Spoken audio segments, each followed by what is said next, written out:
In the heart of Ohio, where the steel mills once rang true, Stark County shadows fell on families tried and true.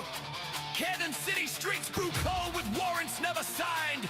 Children taken in the night, leaving broken hearts behind.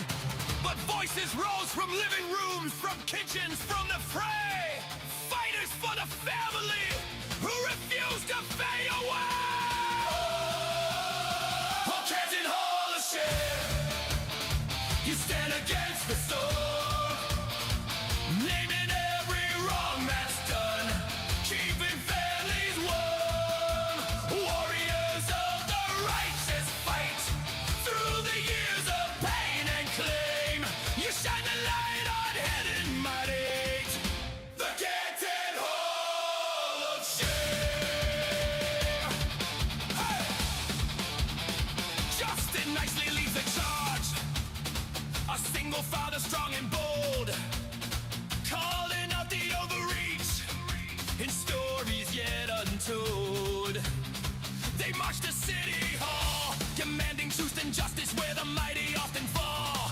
From council meetings to the Sixth Circuit's solemn door, they gather evidence and proof they will not fight no more. They broadcast far and wide, exposing every dereliction, every Janeth cried. No warrant, no due process, no mercy in the raid. But these defenders never waver in the promise they have made. When police and agencies conspire to tear the kin apart,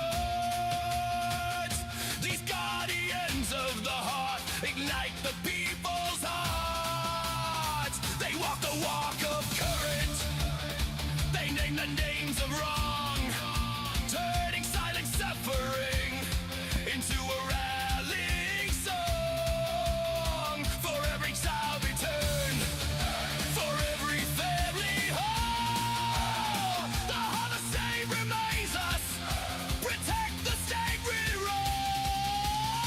Oh, Canton Hall of Shame, you stand against the storm, naming every wrong that's done, keeping families warm. Warriors of the righteous fight through the years of pain and claim. You shine the light on hidden might, the Canton Hall of Shame. So raise the banner high across Ohio's open plain. For those who fight for family rights will never fight in vain. From Canton to the nation, let the message ring the same. Honor to the steadfast souls of the Canton Hall of Shame. Don't tread on me when tyranny becomes law, rebellion becomes duty. Wake up, America! In Canton, Ohio, the shadows grow deep. Stark County CPS stealing children in their sleep. No warrants, no justice, just raids in the night. Families torn asunder, but we stand and we fight. Justin nicely calls out the names of the shame. Canton Hall of Shame, igniting the flame. Don't tread on me, don't tread on me. But tyranny becomes law, rebellion becomes stupid. Wake up, America! In Canton, Ohio, the shadows grow deep. Stark County CPS stealing children in their sleep. No warrants, no justice, just raids in the night. Families torn asunder, but we stand and we fight. Justin nicely calls out the names of the shame. Canton Hall of Shame, igniting the flame. Don't tread on me, don't tread on me. When tyranny becomes law, when tyranny, rebellion becomes stupid. Rebellion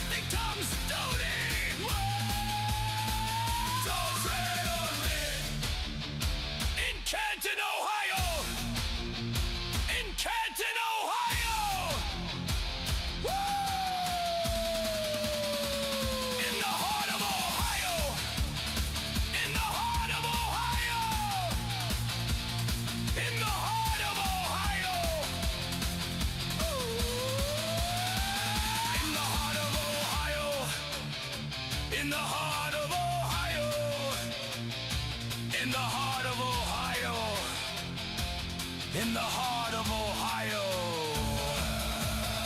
In the heart of Ohio. In the heart of Ohio. In the heart of Ohio.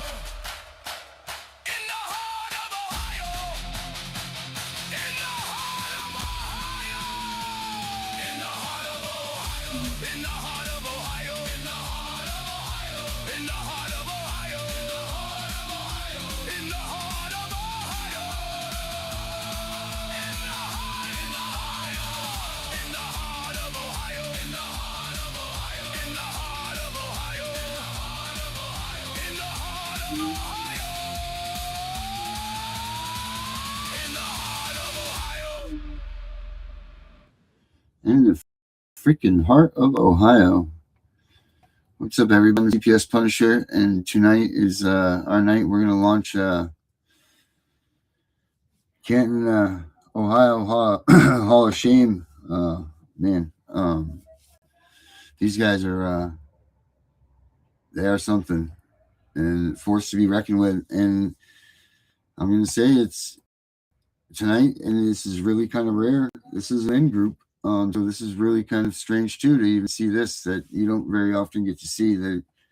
And I'm not saying that there's anything that there's wrong with that, but it's very seldom do you see a group of men get together and solve these problems. You know, there's always a female somewhere. So this is cool. This whole discussion is just everything about it's cool. So I'm gonna bring out Justin and. How you doing tonight, brother? What's up, buddy? And I'm not gonna bring in Henry, but I'll bring in the rest of your boys. Here. We lost one. We lost one in the stray. No. We can bring him back in here. I'm pretty sure he's got James is back in the building. Freeport, so his connection is a little bit lighter than ours. I was trying. Can you hear me? We got. I was trying. I was trying to share on other platforms, and it kept booting me off. Yeah, me too. It did it to me too. I had to rejoin. That's all right. Right. I thought it was something on my end. It kicked me off. I tried to reconnect with a couple of my pages. As soon as I tried to do that, it threw me off the page. So I'm not going to be able to share it like I wanted to. Oh, you gotta go. You gotta do it on YouTube. Go to the YouTube page and share it off the YouTube page. We can do it every time I click away from this page to do anything. It throws me off of it. That's nuts. Oh man. I had to put my phone on do not disturb too, because I got a phone call during that. I've actually had to reconnect 3 times. Well, how do you guys begin? How does this whole Canton Hall of Shame start? How do you guys end up here, and how does this all begin? Well, Canton Hall of Shame started back in 2019. Canton Hall of Shame started the day I became a father. And that's, I think, with every one of us here, every one of us, you know, that have children, we ended up sitting there sacrificing. Our purpose of living was drastically changed by their first breath coming into this world. And with that being said, in 2019, I had been working my ass off. I was a victim. Me and my children were a victim of Hurricane Irma down in Florida in 2017. We literally, when I say we lost everything, we lost everything. Our house was under 18 inches of water. And then not even 3 days after the storm, we had looters break into the back window and take whatever was left of value. So me and my kids lost everything. So I had a little bit of a nest egg, a cushion. I had to get rid of my business. The same year, my kids also had their mother removed from the home. Stop. With all that being said, I mean, 2017 was a hard-ass struggle of a year. Within about 9-10 months, I was able to stack up enough cash, and with a little bit of nest egg I had left, there was no resources, there was no residencies, there was no hotels, anything after that storm. Good luck to you. FEMA came in and was able to sit there and help out. I basically moved me and my family up here to Ohio. And 2019 was my year of, you know, being able to, after working 70 hours a week with 3 kids, get myself from literally just, you know, garbage bags of clothes and toys is all we came here with. And we were able to build up enough to where I had a vehicle. We had plenty of work lined up. I was able to save up to get a place, and I tried to move in, and I run into a slumlord situation out here where he takes my money. He has me sign a lease. He has me pay first month's and security deposit, turn on all the bills in my name, but he doesn't evict the prior tenants. And one thing you'll run into, especially here in the state of Ohio, is if you've been wrongfully grieved, you know, if you have been genuinely a victim of any type of system, doesn't matter. The main 3 words you'll hear is, you know, get a lawyer. No, we have that privilege and luxury as single fathers, you know, taking care of multiple children. You know, we don't have that privilege of a 6-figure income, most of us in the real age, you know what I mean? Right. You know, and, you know, a lawyer in our back pocket. So with that being said, you know, we have to learn ways to handle things on our own. So I had to sit there. I reached out for help from everyone. Everyone told me it's a civil matter, nothing they can do. You know, I have squatters living in my home. I can't get in. I got 3 kids. I'm about to be evicted out of my other place here because I can't leave. And what do you think? CPS steps in all of a sudden. Of course they do. Why wouldn't they? Oh, of course. You know, and here I am. I'm thinking, you know, naively, very, very naively thinking, you know, I'm a good dad. You know, they're going to take care of the squatter situation. They're going to get rid of these assholes. You know, these people won't let us move in. They're doing drugs in the house. They're treating it like a halfway house. They got, you know, a dozen people in there at any given time. You know, they're going to let me and my family move in. No, what did they do? They opened an investigation on me for turning off the power and the electricity and everything over there because stuff from them. Yeah, you know, I can't stay at my house. You know, so I'm not going to pay for the bills until I'm able to move in. Yeah, I get an investigation open on me. Well, I'm not too happy about that. So they moved me back to my old place. Is all the, you know, that they could do for me. They hand me a $35 gas card, say, here you go. And, you know, hand me a Ziploc bag of toiletries, considering that these squatters also stole, like, legitimately everything that I've worked my ass off for. Oh, no. Everything we owned, all our TVs, my kids' PlayStations, their toys, you know, clothes, tools. I mean, they stole every damn thing. But they're investigating me because I turned off the power on them, and I can't move in my home. And they come back 3 days later with Kansas City Police Department and claim that, oh, well, you know, we got an investigation open that there was drug use in the home, and you're under the influence of methamphetamine the way you're acting, because I told them basically to piss off. They weren't any help whatsoever. They didn't do anything about a squatter situation, and they tried to interrogate me. So I wasn't too polite with them. So basically, you were just having a bad run. Oh, very. I was upset as hell, and I wasn't going to. And Canton City Police Department has this really bad knack here locally. They enforce policy instead of law, and they will not be above trampling the hell out of your basic freedoms that you have when it comes to the threshold of your home, your freedoms of speech, to speak out, to even try to go through a grievance process and procedure is a very dangerous process out here, where you have to worry about whether or not you're going to be able to go home that day. By doing such, by going through your basic civil processes, if you're going to be thrown in jail or get the hell beat out of you or get set up to be attacked. They came into my home with no warrants. There was nothing signed by any judges. Of course not. And they're going through my cupboards. They're going through my closets. They're searching my house. And I'm not supposed to be enraged, guys. Remember, we're, you know, as fathers, as men, and just as parents. You should get mad about this, buddy. Yeah, absolutely not. God forbid. You're not allowed to yell. You're not allowed to get angry about what the hell they're doing. You come and look through all your stuff with no warrants, no nothing. Oh, yeah. Make me pull my kids' clothes up to make sure there's no, Why not? no marks and bruises on them, you know, because I'm so abusive, because I'm outraged at what they're Let them doing. go in there and examine your kids. It's fine. Yeah, you know, it's all okay. But no, I'm not so. Don't say anything about it. Yeah. Remember, don't get mad. But that's exactly what I did. Close your mouth, buddy. Yeah, no, I chewed their asses out, told them that they're the most incompetent bastards on the planet, told them that they haven't done a damn thing to help me and my family. We're the victims here. We're trying to move in. What the hell's going on with these damn squatters?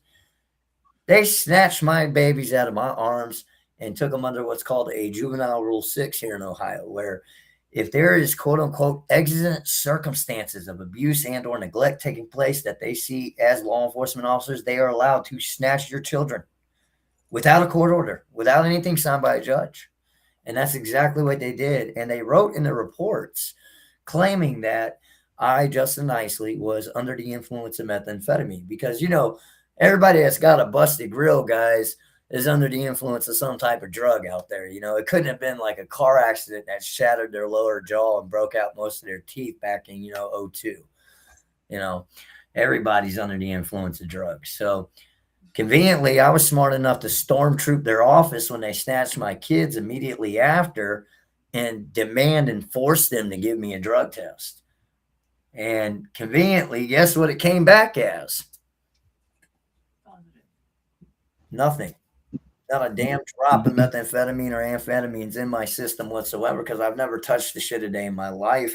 Give me a whole pile of it, I wouldn't know what to do with it. I've always been an advocate for marijuana, and I was more than open about that even prior in 2019 before it was legal here. You should throw it away. Huh? You should throw it away if it ever gets near you.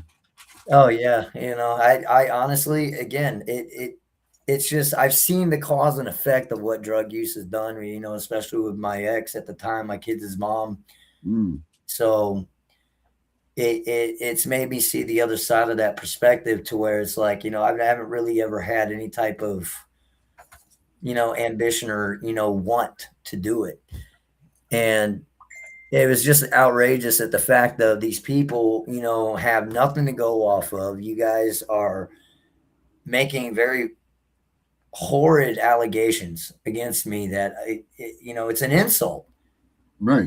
Y'all might as well be spitting in my face. You've already done that, Well, they are spitting in your face. They took your kid. And then you have the audacity to go as far to invade my home and steal my kids. I look at that as kidnapping. There's no other way to put that. That is the word that we're going to be using. If you pulled out a gun and shot them, you would be in jail. Bingo. And standard ground law and, castle doctrine in the state of Ohio, and I'll let this be known. A lot of people get the misconception that those that are advocating out here think that we're, that we're, crackerjack box attorneys. Never in any day in my life have I ever claimed to be a litigator, a lawyer, an attorney, or anything else along those lines. But I have been able to speak from experience, from the foundation base of successes that I've been able to have with the system to pass on to others to be able to use to protect themselves, so it doesn't happen to them. But when they stole my children under a JR6, and then they come back to find out, oh, that drug test, oh shit, we screwed up. It didn't stop them from trafficking my babies to New York on 3 different trips to 3 different cities in 1 month time.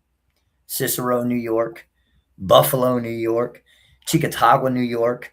Oh my. How many damn relatives do these fucking people have in a 500 square mile radius in one state? And it's just, it's conveniently, I never know what happened on these trips, because the day the trips start or the day before, when the activity logs end, that to this day they have never released. To this day, they have refused to release the remainder of those activity logs, and they end the day before the trips to New York began. And conveniently, there was an emergency placement to a secondary foster home with the hell raising that I was making about the shit, because it was only me logically thinking, why in the hell are they stealing my kids and taking them all the way to New York and all these trips? Yep. All these different cities. Yeah. How did they vet these people? Yeah. Right. Who the hell are they taking my kids Did they even open up a computer for a second and type in their name? At least, did you just type in the foster family's name? Please, the one that you just gave my kids to.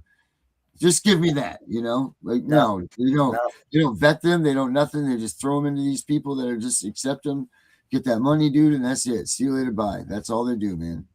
And then they claim that, again, you're under drugs and everything. Okay, well, that drug test came back. You're not under the influence of methamphetamine like they originally claimed to steal your kids. Oh, well, damn, you were positive for marijuana. So we got to ride on that. We got to ride on that. They started going off on me about this. Yeah, marijuana. And to which I was outraged. I was like, so what? You want me to become a part of the epidemic? You want me to go pop a pill? Because, I have, anxiety dealing with you assholes. Yeah. Who wouldn't blame you, right? Who shouldn't blame you? Really? When they take that away from you, like at that point, if you've created this now, so fuck you. You know what I mean? Like, no, you've done this. My life was fine. I went to work every day. I did this. I did that. I did all these things that I'm supposed to do. And they take your kid. You drop off of that stuff. This real life they take that life from you, man. They do. It's terrible. And do that to a papa bear. They take it from your children too. Yes. Yeah. Yes. And they take that life from your children too. Them children suffer worse than we do. Of course they do. Bingo. I mean, my son. And then when we get them home, we got to rebuild them. I mean, my oldest son was so affected by this, like, I don't really like talking about it much because he's of age now. He's almost about to be 16. But I mean, that kid showed up, in horrid, ratchet conditions when he showed up to the visits. My daughter's hair was chopped off, completely chopped off. Her hair used to be down all the way down to her lower back. It was chopped off to her shoulders. Never authorized that. My youngest son, Damien, I mean, I call him my teddy bear, man. He's my little big guy. You see that spark and that light in him just gone. He's standing there like a zombie, not knowing what the hell is going on. And I can't explain anything because anytime I try to talk to my children during a visit, they're threatening to take it away. They're sending armed security guards on me. Yeah, that's their tactic right there. You don't mention a thing about this case. Every time I try to go in and obtain paperwork information, I'm getting security called on me to kick me out of the building. I'm having Canton City Police Department show up to a county office over a civil matter. Remember, keep in mind, this is all a civil matter. So why are we calling Canton City Police Department, a city law enforcement agency, for a county issue when I'm sitting here trying to exercise issues of just obtaining paperwork information? Why are we involved in law enforcement? And then why are you guys telling me I have to go get this mental health exam at this exact location? Yeah. And then when I do, you don't like the results that came back. So you tell me to go get another one. Mm-hmm. To which I tell you gladly to go fuck yourself. Give me back my babies. Yeah. And that was the mindset I had the entire time that they had my children. There was no negotiation with them. There was no, I looked at you flat out as enemy number one, and I'm going to treat you as such. You have my children. And when you do this to, legitimate papa bears out here, like myself, like Josh, like James, and men that have been, by their kids' side since the first day of their birth. I mean, they have given their heart, blood, sweat, tears, and soul into their children. You don't cross that threshold because you're gonna that famous phrase, you don't poke the bear. Well, papa bears across the nation, man, need to stand the hell up. Yeah, agreed. And that's exactly what happened. I was such a ratchet pain in their ass. Every day I'm in their office getting threatened to get thrown in jail. Every day I'm at the police station dogging the chief, dogging the lieutenants, dogging IA, dogging every officer involved. And by the time the first preliminary hearing came in, they're sliding a piece of paper across the thing, on the table saying, "Hey, sign this. And we're just going to claim dependency, and, here's your kids back," as they drop them off on the porch 2 months later after kidnapping them. Right. And with all that being said, unfortunately, right after that happened, I wasn't even entitled, for the reach around and courtesy of being able to file a grievance or complaint in all the matter because COVID hit. Nice. So you're lucky again. Perfect. What about you guys, man? Well, Jay, you want to go first, and then I'll go. my wife and my daughter got into a physical altercation. My daughter tried to choke my wife out one day in her bedroom because my daughter threatened another child she goes to school with on her cell phone. She used her cell phone to send threatening messages to her and even told the little girl to hang herself in her own mother's closet. So my wife and I tried to obtain the cell phone as a punishment. You know, you're not going to use the phone correctly. You're going to use it to cause, you're going to use it to cause harm. You're going to use it to, be unruly. We're going to take your phone. Well, can you give me a few minutes, please? It's not. I promised it's not. Give me a. No, they're not. They're hiding from you. Go play. Harmony and Lucy is missing. So, long story short, instead of my daughter giving my wife a cell phone, she decided to choke my wife. Oh my God. And my daughter is probably every bit of 190 pounds. She's built like Brock Lesnar. Okay, Josh and Justin met my daughter just this last weekend. They've seen her. She's a big girl. I mean, my wife, she's kind of a big girl too, but when you're being choked in the corner of a room, I don't care who you are. First thing that comes to your mind is to bop this person and get them off you. Amen. Well, my wife, my wife bopped her. Okay, got her off of her. My wife left the situation, walked all the way to another floor of the house. My daughter called 911. Get out. Okay, made it sound like the mother was beating the shit out of her, basically. Yeah. So they come out, ultimately arrested my wife on a DV, which she only spent one night in jail. Next morning, they let her out. My children were still here. The CPS did not get involved. 6 days later, CPS removed my children from their school with an emergency ex parte motion that said that it had everything to do with the assault that happened between my wife and my daughter. But there wasn't any concern in the 5 days in between the sixth day. Yeah, no, not at all.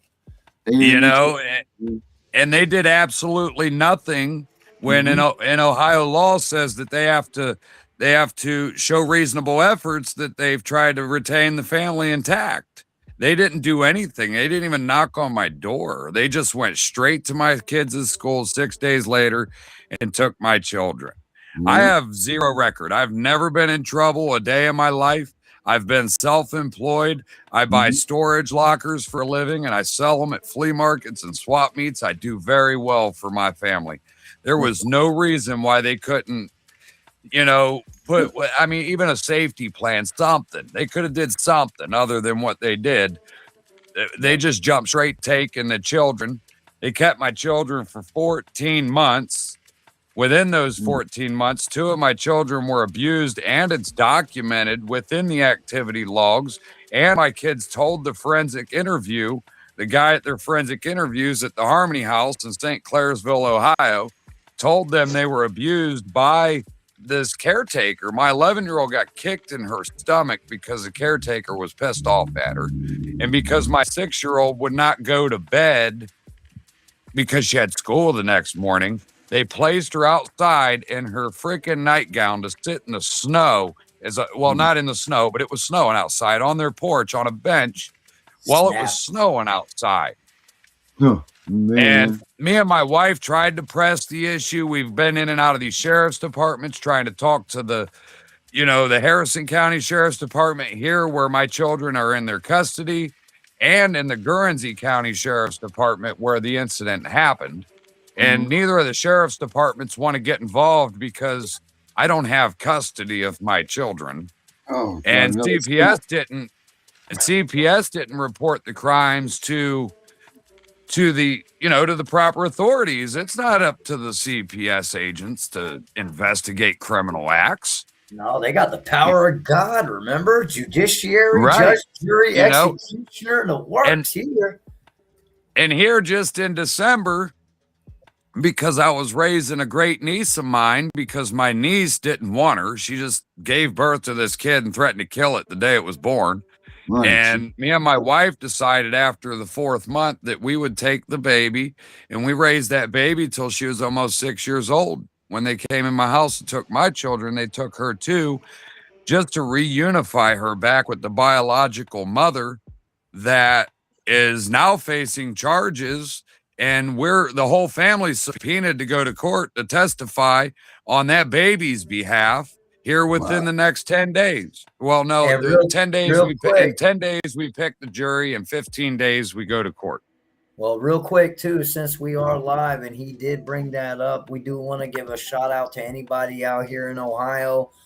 Everybody knows how we are as far as court watching, a unified mass to sit there, observe, document, and report to the masses that would be able to sit there and write out their own sworn affidavit of facts and what it is that they witness in these courtrooms. It makes all the difference in the world as far as the accountability aspect. So we are sending a call out across the entire state of Ohio for anybody who is available for 6-year-old baby Cora, okay, who was neglected and completely thrown on the back burner by this godforsaken system and then put into the hands of an abuser.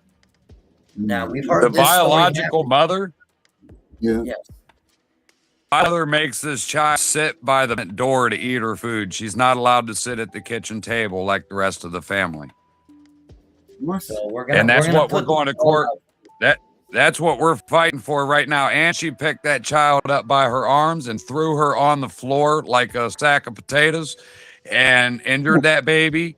And CPS did nothing.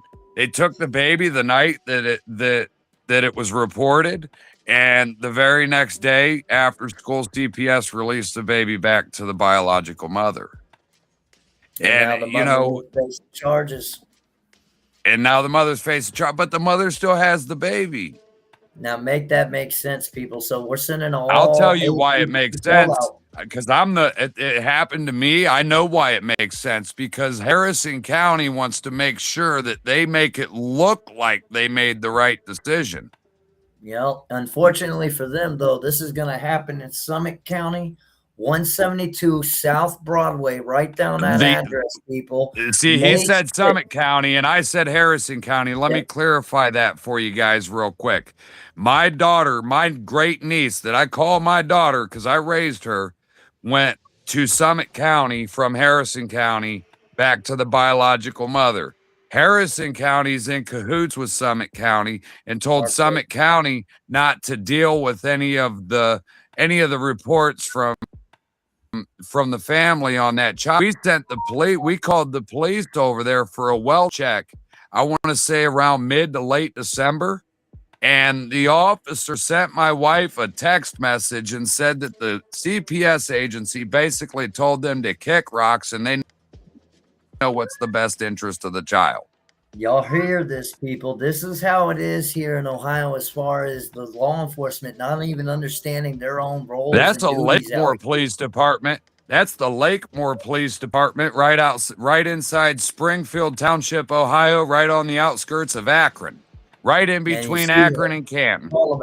Call them out, and that's what we do. We will name departments. We will name the officers. We will name the caseworkers. We will name the judges. And that's what we all need to do in a unified front and get accountability. Now, the problem that these officers did was they literally said the dictation and control is all under the CPS guys. CPS said, we're taking care of this investigation. That's not your place. So with that being said, baby Cora needs our help. The system has failed her. We're the first line of defense for these babies. It's been made perfectly obvious that the system is not going to help. So we are sending an APB call out for May 6th. Mark your calendar on May 6th, 8:30 a.m. Be at 172 South Broadway at the Akron Municipal Courts for baby Cora, 6-year-old baby Cora. We're going to be showing in mass. We're going to be there again, not to sit there and raise a hailstorm, not to sit there and create disturbances, but we are going to be there to observe, document, and report. We're going to hang on every single word said. We are going to go through it with a fine-tooth comb and deeply scrutinize testimony given as far as protecting this little girl. So we encourage everybody to please come bear witness, be there at that court hearing for this little girl. Her name is Cora. Again, 172 South Broadway, Akron Municipal Courts, May 6th, 8:30 a.m. We need as many court watchers there as humanly possible. And this is the things that we do here as far as being able to get some type of overhaul in this system. Absolutely. And thank you, Justin. Thank you. Another thing I wanted to cover on here, on August 26th of 2025, we was at a reunification hearing to bring my children home. Everything in my case plan had been completed for months by then. We shouldn't have had to wait till August 26th for a hearing. We should have been in May or June. We should have had that hearing, but they made us wait all the way to August 26th for that hearing. And then during that hearing, I realized that me and my wife realized that we were able to speak to the judge about some of our concerns during that hearing. So my wife brought up the fact that they transported my kids over 200 miles on two separate occasions that we know of without proper safety restraints for a 5-year-old and a 6-year-old child. And that would be a felony if they caught you doing it. Right. I couldn't even go to the gas station with my kid without a car seat. They'd put me in jail. But anyway, the point of the matter is what they did in that sense is they retaliated. Everybody in that courtroom, the judge, the prosecuting attorney, CPS, the guardian ad litem, everybody that was in that room was in agreement to send my children home. And then that judge asked my wife if she had any questions or concerns, and she brought that up. And in retaliation, the CPS agency brought up some sexual abuse allegations that had no substantiating findings. I've got all the police reports. The investigation's over.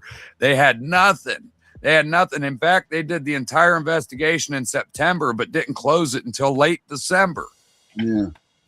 Okay, so they did that to hold my children and delay my case those additional months. And in the meantime of that, because they were so stuck in their ways of committing fraudulent acts and manufacturing, whatever it is they were trying to manufacture, they forgot that their 12-month extension in the state of Ohio was over. They went on past the 12-month extension, and it took me and my wife filing, I'll tell you about the contempt of courts in a minute, but it took us filing contempt of courts against Children Protective Services and file an immediate reunification because they don't have jurisdiction over my children, because in the state of Ohio, that jurisdiction ends at 12-month mark without asking for an extension in custody. Yeah. And they don't care about these. But his kids are back, and again, another jump on it. He might let you in. Able to, and hit it. Some of that 50-50 reunification, and then we got Follow Josh. your way in that motherfucker. My wife might join us. So hey, watch my page. So but anyway, hold on a second. So Renee from Toll and Roll says that they have a team leading Ohio's Remedy and Restoration Act, she said. And I think that she's talking about, because all these people on the side, I don't know if you see them, like Becca's talking, she's from Ohio. And available. Yeah, all these people are ready to help and willing to help you guys. So, all right. Okay. Well, I'll tell you what happened after that August 26th hearing. Me and my wife got a little bit smarter. A motion of discovery. You're breaking up, brother. That motion of discovery. Well, when we got that motion of discovery, it was a auto delete file sent to my wife's email that was set up to automatically delete after opening the file. So, like, you will never be able to find the source of that file after 7 to 14 days, which is fraudulent. And then we get it, we open it up, we start going through it, and every other page in the entire document is completely redacted from top to bottom. The only thing they're allowed looking to like legally redact files. Oh, boy. told the judge, my wife told the judge in the courtroom on record that our activity log looked like the Epstein files, and he put it in the you get a little letter after you go to court from the judge. It tells you about the little breakdowns of what happened at court. He told my wife that he didn't show her any evidence, that she didn't show him any evidence at all whatsoever that my files looked like that. I mean, dude, Justin and Josh has seen my files. They look probably worse than the Epstein files. I saw a lot of black lines going through that text, and I didn't. And the cool thing is that they're retarded enough to sit there. If it's not a copy, James has found an interesting technique where you can unedit stuff. So just don't tell them how I'm doing it, bro. Tell you how, but we can tell you that we can unredact redacted files. That's all we're gonna say. Only authentic. If they're authentic, because what did in my case, copies, remember, if they're not, so they got to be again. And we're making this thing called the Parents Bible. It is available for everyone across the state of Ohio. If you're a parent, it stops CPS directly at the door with a notice of service, telling them that they have no legal authority to be there, that you are invoking you and your child's right to remain silent under the Ninth Circuit, to shut down all gag orders, people. You hearing this? So check this out. Check this out, Justin. Gag orders, brother. Once they gave me that redacted file, I filed a motion to compel. But I also filed it with sanctions against Harrison County, Ohio. Okay? And then the judge granted it, but he didn't give me my sanctions. He granted the compel, but he did not give us any sanctions. So he gave them to a specific date, which I believe was November 18th to compel. Okay. Well, when compel. So I gave him another week. I'm like, well, fuck it. I'm going to give him another week. Oh, I'll mean to cuss on your platform. My bad. But anyway, I'm like, screw it. I'm going to let them wait another week. I'm going to give them a chance. You know what I'm saying? They still never compelled. So me and my wife filed a motion of contempt of court. And when we went to court for that, the CPS agency put their reunification hearing in the same hearing.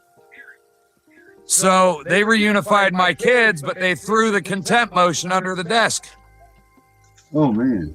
That's what they We weren't even able to talk about it. No. Your motions will get all thrown to the side just so they don't have to sit there and hear the arguments of them real quick. So again, it's easier for them to sweep it under the rug. And look, there's the Epstein files, folks. Mm-hmm. Right. So we went on home. There you go. That's exactly. Yep. That's my wife showing everybody the files that I got. There's the Epstein files, folks. Just everywhere you look through the whole thing. So anyway, we got them in this predicament where the judge has thrown my contempt motion under the desk. He didn't want to talk about it. So we go home and we write up more motions that forced him to pull that motion back out. And then he said he ruled on those motions without ruling on them motions. Oh, interesting. That's Ohio. So now I'm not allowed to have my files unredacted. Yep. And that's my case is closed. My children are home. All except for my great niece that they shoved back in that other home. No, it sounds like you're gonna get it, man. You guys are sharks, man. Oh, we're gonna kill them, bro. We're not gonna kill them with guns or anything like that. We're gonna kill them with a pen and paper, like they try to do to us. Yeah, the pen's mightier than the judge also sword. wanted my book. Facts. Yeah, the judge also wanted my wife's book. He tried to take her evidence. We got take my whole book. Nope, not happening. You go do that leg work. That's ours. He said, I will document it, put it all in evidence, and you won't get it back. Made that up. We will tell everybody, if anyone is listening, the most number one crucial thing, and we tell everybody to treat this like a religion. Record, record, record, and it's so important. And let me go ahead and tell you why you record, because them caseworkers and them prosecutors cannot remember any of the lies that they've told you. Facts, and the truth always supersedes the lie, because with the lie they got to keep sitting there remembering the damn thing. It takes a hell of a lot more effort to remember a lie than it does the truth. And I tell everybody, when I say record, teach and learn your recording laws of your state. Josh has one. I have one. These things we walk around with, I have multiples of these. I have one in the truck.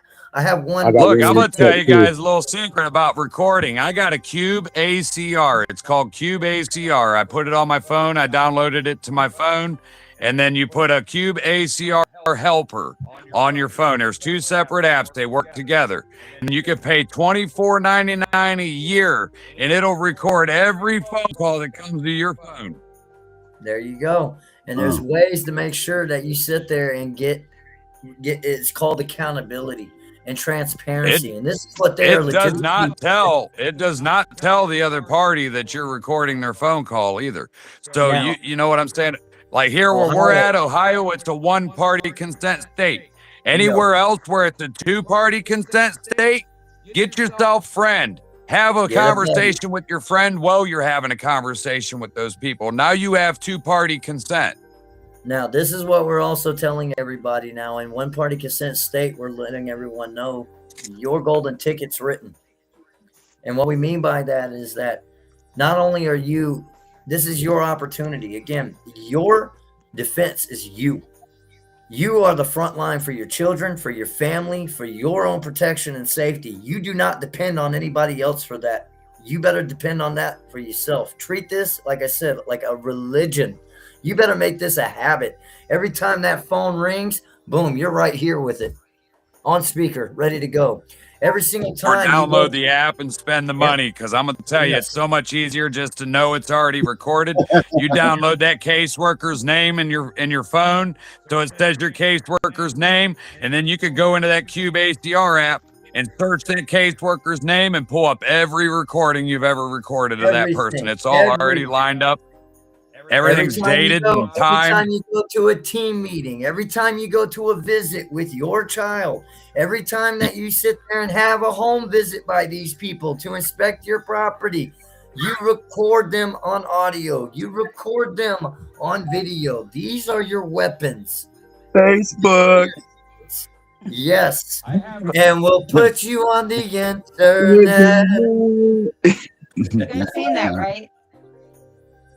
Now, the reason why we tell everybody to treat this like a religion is because you have This no is my idea holy Bible. Hey, look at what my wife's talking right there. Back up a little more. They can't see that.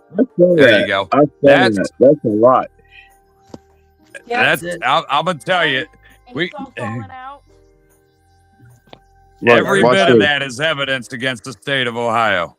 Yep. And what's so funny is that anybody that's been involved with the family court system, I can tell you now, that pile of documentation that you're showing right there, I guarantee you every home out there who has been involved with family courts, child protective services, your pile and your stack, I can guarantee you is probably through the roof. Everybody.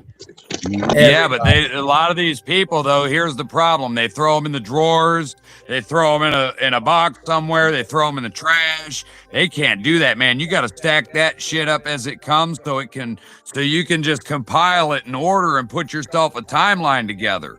Now, that's what I've been also teaching everybody. The crucial aspects of this is what we've been teaching. Again, empowering people with the knowledge to be able to fight back. So you're not making the same dumbass decisions, dumbass mistakes that have been constantly made by countless others that have failed repeatedly time and time again. To constantly keep doing the same shit over and over again that doesn't work is plain and simple the definition of insanity. We're here to teach people what my famous phrase is, to kick your ass off of that burning carousel. What I teach everybody is to make a chronological timeline.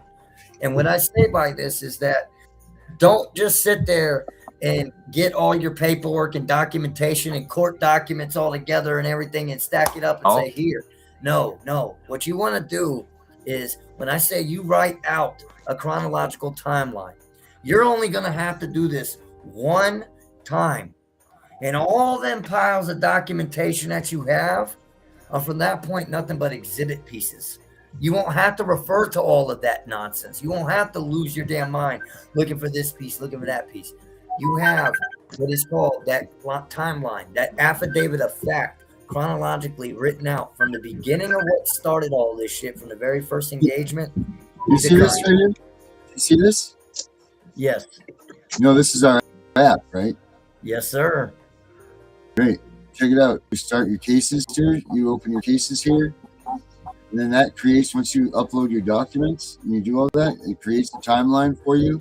It creates case files for you. It puts your evidence in. So watch, if I select this right here, this is just case right here. Right? You come to there's case notes. That way you save your items, things that go on. Visitation log, when you go see your kids, you add the visit here. All the stuff that you need is all in here. And it goes for days, dude. There's so much, all of this. And y'all see this. Now, when we're doing our chronological timelines, right document for you. I'm loving this because if you're looking at all of this, we tell everybody that as hard as it's going to be when you first start this, again, you're only going to have to do this one time. Do your chronological timeline. You're going to sit there and stick to the 5 W's, the who, what, when, where, why, what took place. And then remember, leave emotions out of it. Emotion is not going to save y'all. Emotion is not going to help you guys. Emotion does not make you rationally think logically as far as what's going to happen and think 20 steps ahead on how to defeat their game and their playbook that we all know. So you want to stick to strictly the facts of what took place. Who was there? What was said? Where did it take place at? What happened in the condition? And you know what, Justin? Here's another thing I want to add to that. You can literally go up on your state, don't matter what state you're in, and you can look up the revised yearly handbook that them CPS workers are supposed to be following. Yeah. I printed their handbook out and handed it to them and told them they might want to read it. Yes, especially under 5101-9-11, Section 6, where it specifically talks about them retaliating against parents and their grievance processes. Right. Now, I can see what he's doing, but 5100 too. That one's beautiful too, where it actually talks about their administrative codes and what they're supposed to be following. Right. I'm gonna want that app this guy's looking through here. That's on the Fight CPS website there, brother. Yeah. Send me the info, Justin. Yeah. So if Darren, if you want to do us a big favor, brother, if you want to post the link to where everybody out there watching in the comment section, they can click on that bad boy and go check that out. So here's a cool thing I want to show everybody is this here. On this, there's an advocate search where you can go in and you'll be vetted for being an advocate, but you'll get put on this list of advocates that's like accepted by the website. So you just apply here, put your information up there. That way people in areas can find advocates. You know what I mean? Yeah, well, we need to be able to. Is there a way we can filter that though? Because we found that there are so many people trying to be advocates that don't have their own cases done. And now that that's been said, okay. The can of worms got open. I'm gonna go fishing, guys. Yeah, I'm gonna tell everybody out there, if you're listening, when you're out here and you're involved with the family courts, remember what I said as far as thinking rationally, try to leave emotion out of it entirely. You're gonna run across many people that you're gonna see in the limelight out here, speaking on behalf of children and families, speaking out about how they are front line, gladiators and warriors in this fight. And I'm going to let you know, most of them are full of shit. And I'm going to be the first one out there to tell you, most of them are full of shit.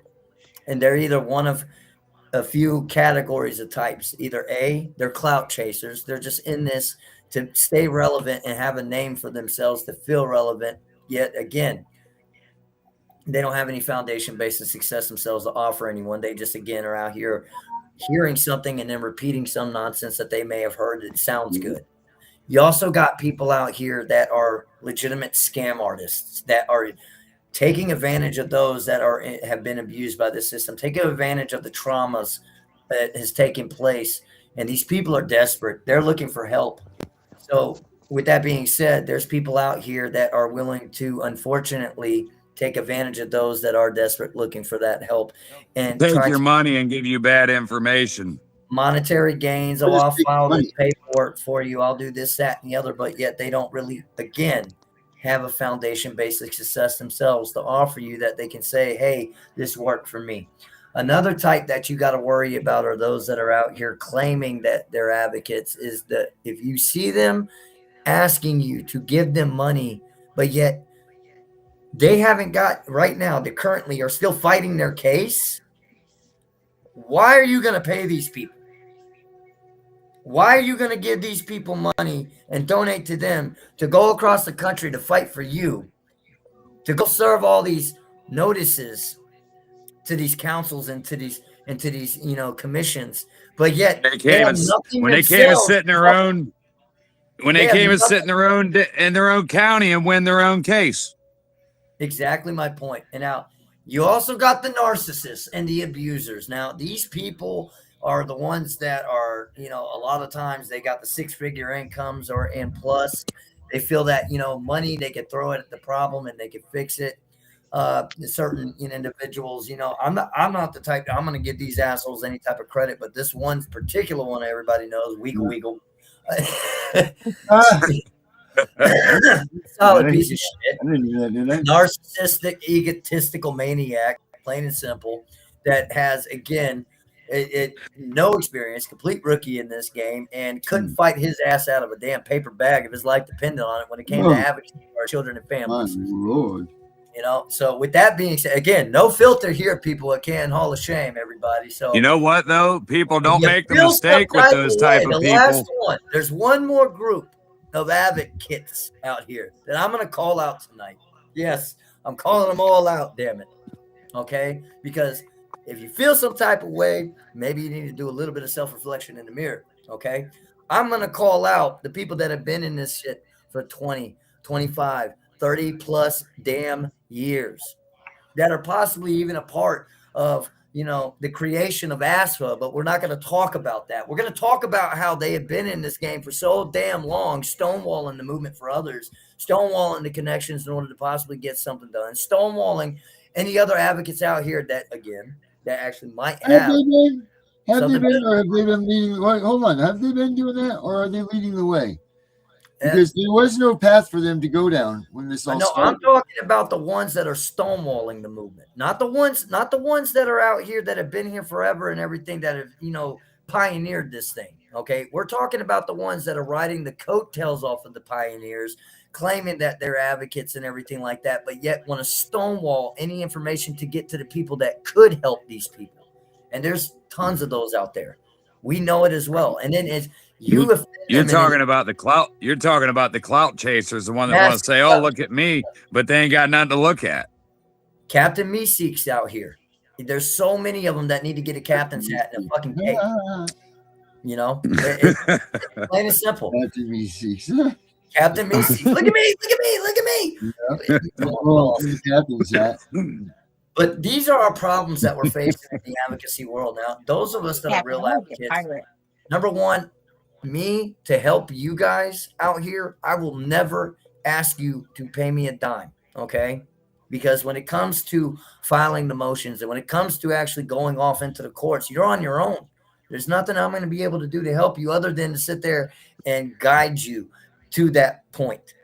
But once you get to that point, you have to go in there and act like you own that son of a bitch. Those are my kids. You're giving them back. And you have to. You know what, though? We've helped some people. We've tried to help some people that don't deserve the help, though. They sit there and lie to us about their cases.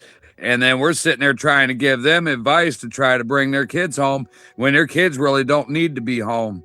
And you know, Children Protective Services is actually probably needed, but they need to stop taking innocent people's children and start taking and putting their efforts toward actually going after the abused children. There are children that live in my area that will not get taken by CPS because they're very hard to deal with. CPS can't sell a child that's going to bust your windows or act like an animal when he goes to that foster home. They can't profit off of a child that's going to act like an animal. So they're going after these kids that get good grades, that smell good, that respect everybody. They're going after good kids that aren't actually abused because it's hard to sell a child that's been abused. So the whole idea and what we're proposing across the nation is the campaign is called #StandUp. And what we're encouraging everybody is that the complete abolishment of the family courts in its entirety, to where when it comes to Child Protective Services intervening and stealing and kidnapping our children, there damn well better be a criminal offense taking place as well. Yes. If you take the children, you damn well better not just one either. You're right, but if it's a 2-parent household, both parents better be going in handcuffs to take that child. Bingo. If there's a parent in that home, if there's a grandparent that lives in that home, they shouldn't be allowed to take that child. That's right. Bingo. And my reasoning for this is what I'm saying is, that seems a little harsh. No, what that does is that we'll send it to not family court. That goes to the criminal courts, to where now we're not dealing with this bullshit of the weight of the feather that we all know that 51% of a lie is the damn truth. And now you are sitting there trying to prove your innocence to the guilt that they've already established, to the preemptive bias that have already been set by the guardian ad litem, by these lying ass caseworkers, by these judges and magistrates that don't know you from a hole in a wall, but are going off of the lies that are written out in these damn reports and making their decisions right there in the immediate process to keep the children in retained custody. No more of that. What we want is evidence. What we want is trials. What we want is lawyers' representation of and or assistance of counsel, which would be more preferable. Speaking of trials, my wife was going to take her domestic to trial, and she was following through with that. We were dead ready for trial. We was a week away from trial, and her public defender come out to her at the last pretrial and said, "Look, we're going to offer you this plea deal. And if you don't take the plea deal, they're going to make it really hard for you to reunify with your children." Real quick, was it disorderly conduct by any chance? Yes, it was. Wow. I'm a man. And it's my first offense. I'm a mind reader. It's disorderly conduct. Okay. So they coerced her into taking the plea deal so that she could get her children home.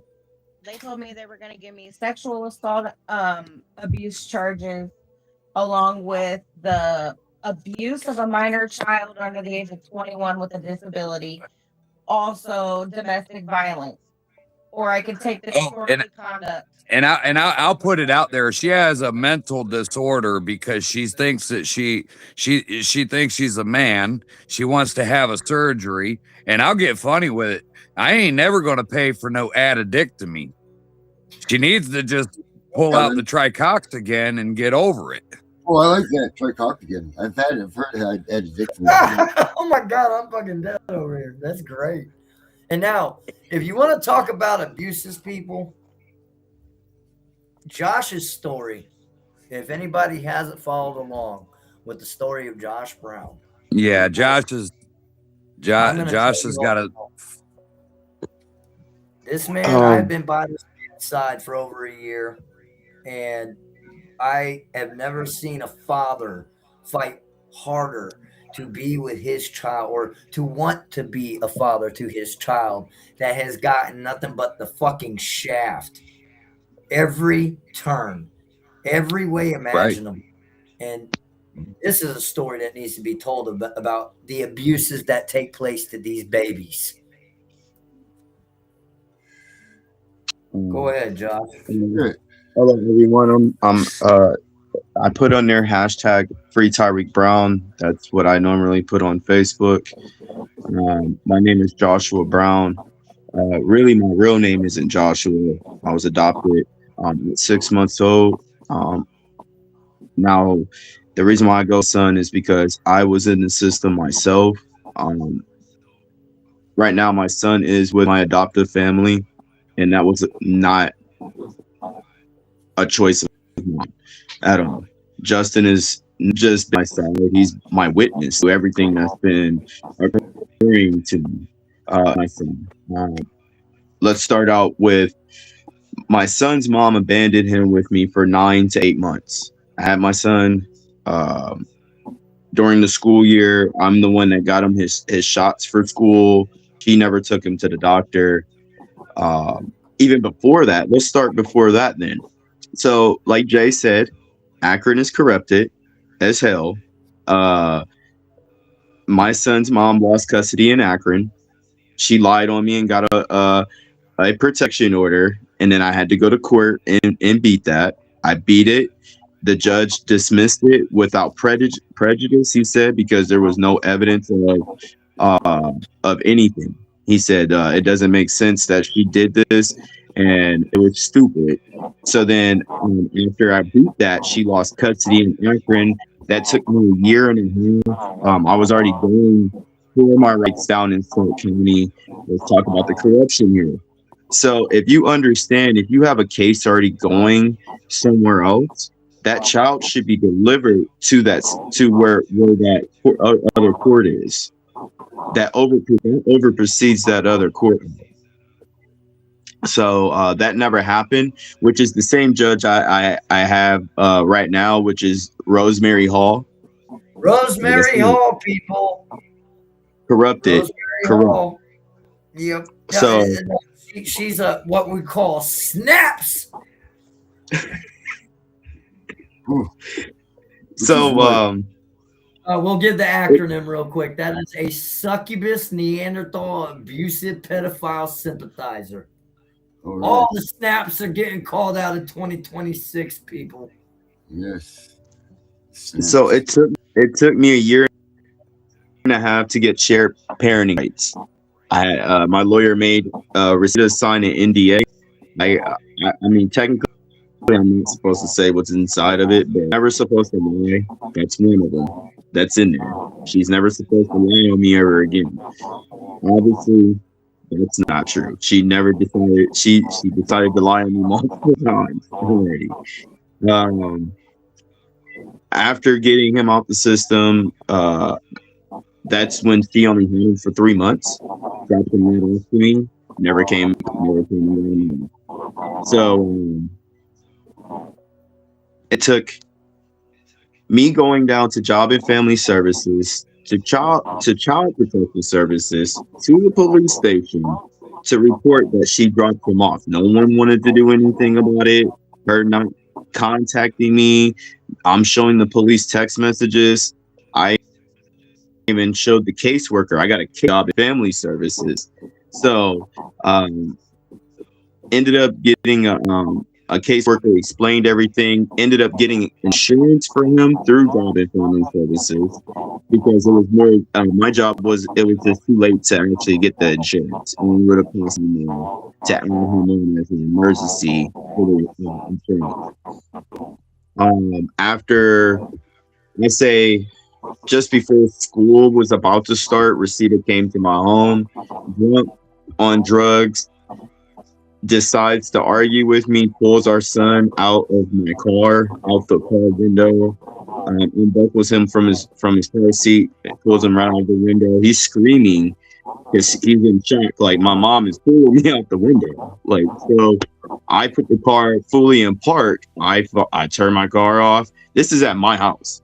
I had just pulled up. She just randomly popped up to my home. So I ended up getting out the car. Next thing I know, I basically talked her into going up onto the porch. She said she wanted to spend time with him. It's fine. That's okay. I'm not a crappy dad. You know, I'm not going to alienate the parent, the other parent. I'm not that type of person. I would never do that because I feel like that's unfair. If it's done to me, you know, oh well, you know, I'm gonna complain about it, but I'm not. It just doesn't make sense to do the same thing to somebody else that's doing it back to you sometimes. Now, So remember, keep in mind, this is at Josh's home. She shows up intoxicated. She's acting a damn fool. The neighbors are all outside. She brought friends to his home to sit there and antagonize and rage bait and play games. And listen to what the hell this woman does next.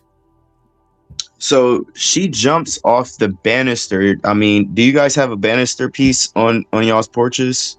Like the hold on, Yeah. I have it. I have one here. Know what you We got talking it. about? Yeah.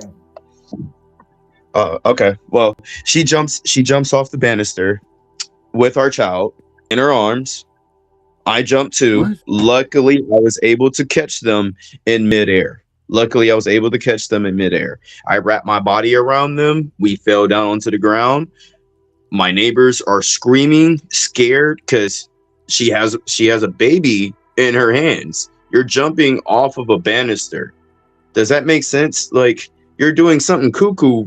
I didn't know what to do fully. I'm glad my reaction kicked in. My reaction kicked in. So able to save my child from real harm. Ends up trying to explain this to Canton police. When they show up, me and my neighbors are trying to explain this to the Canton police, and Canton police weren't trying to hear me. They decided to take Rosita side, my son's mother, and the next thing I know, I'm in handcuffs. I'm going to jail for child endangerment, for it was something else they were trying to hit me for, domestic violence. They were trying to hit me for domestic violence. So they end up telling me, you know, real quick too, that the law enforcement agency that showed up that night, nationally, people, has been in the news numerous times. The Canton City Police Department nationally has been in the news for shooting people through privacy fences, for having the investigative tact of a cinder block, possibly a brick, maybe if they're lucky, for sitting on top of people for over 5 to 7 minutes until they killed them and now are on trial, sicking canines on handcuffed suspects that are on the ground, already detained in handcuffs, sicking canines on them, drop kicking youths in the projects who are on they their knees shouldn't. with their hands in the air. And they hold on. They get shouldn't even be using a canine as a weapon to begin with. The but dog. Time out. Here's another one. Coming 6 deep to my home with no warrant, nothing. Pulling out AR-15s, about to come kill me. because of a caseworker's report saying that Josh Brown threatened them on a Facebook post from 2 weeks prior. Now, conveniently, when these officers came with rifles to his home, okay, and pulled him out of the trunk, it was because the day prior, the man passed out over 1,000 of these copies of the police report that told the truth about his son, his 6-year-old little boy, being. Justin, we still ain't get there yet. You're giving up the beans before we give out the pudding. We're giving up the truth, brother. Continue. Okay, so that I've had issues with Rosita. I've tried to explain this to the police multiple times. She's tried to kill me. She tried to stab me, hit me with a car. I'm just saying, it's been a lot of issues with the child's mother. Our prosecutors won't do anything. If you try to go get a protection order, they won't give it to us here. I've tried to multiple times to get a protection order. They won't give me one. So you got to play nice, right, with the person. You got to try to play nice you got to be the adult up here. You got to be the adult instead of being aggressive with this person if they're coming aggressive at you, right? That's what the prosecutor the last time told me. You have to be, you got to run. Go run. Go run. If someone is chasing you with a butcher knife, go run. Go run. Again, I don't care if stand you're your on your ground law property. goes right out the window. Yeah, I don't castle care if doctor. you're on your property. You in your parking lot, out on your property. No, You know. no. And whoever's saying facts of sovereignty, I mean evidence of knowing who you sleep with. Hey, I didn't have no evidence that she was crazy. It was just a one-time deal. I made a mistake. Okay. But my child is not a mistake, though. I actually stand up for my child. So let's go back here. Okay. So CPS now has, just like how Jay said, I have CPS on the stand in Akron saying that they messed up. They should have gave me full custody of Tyreek. And we've been trying to get those documents from Akron. So be cautious on how you try to get your stuff from Akron, because they'll send you some different stuff. Something about Akron. Let me tell you something about Akron. A lot of people don't know. They're a model agency.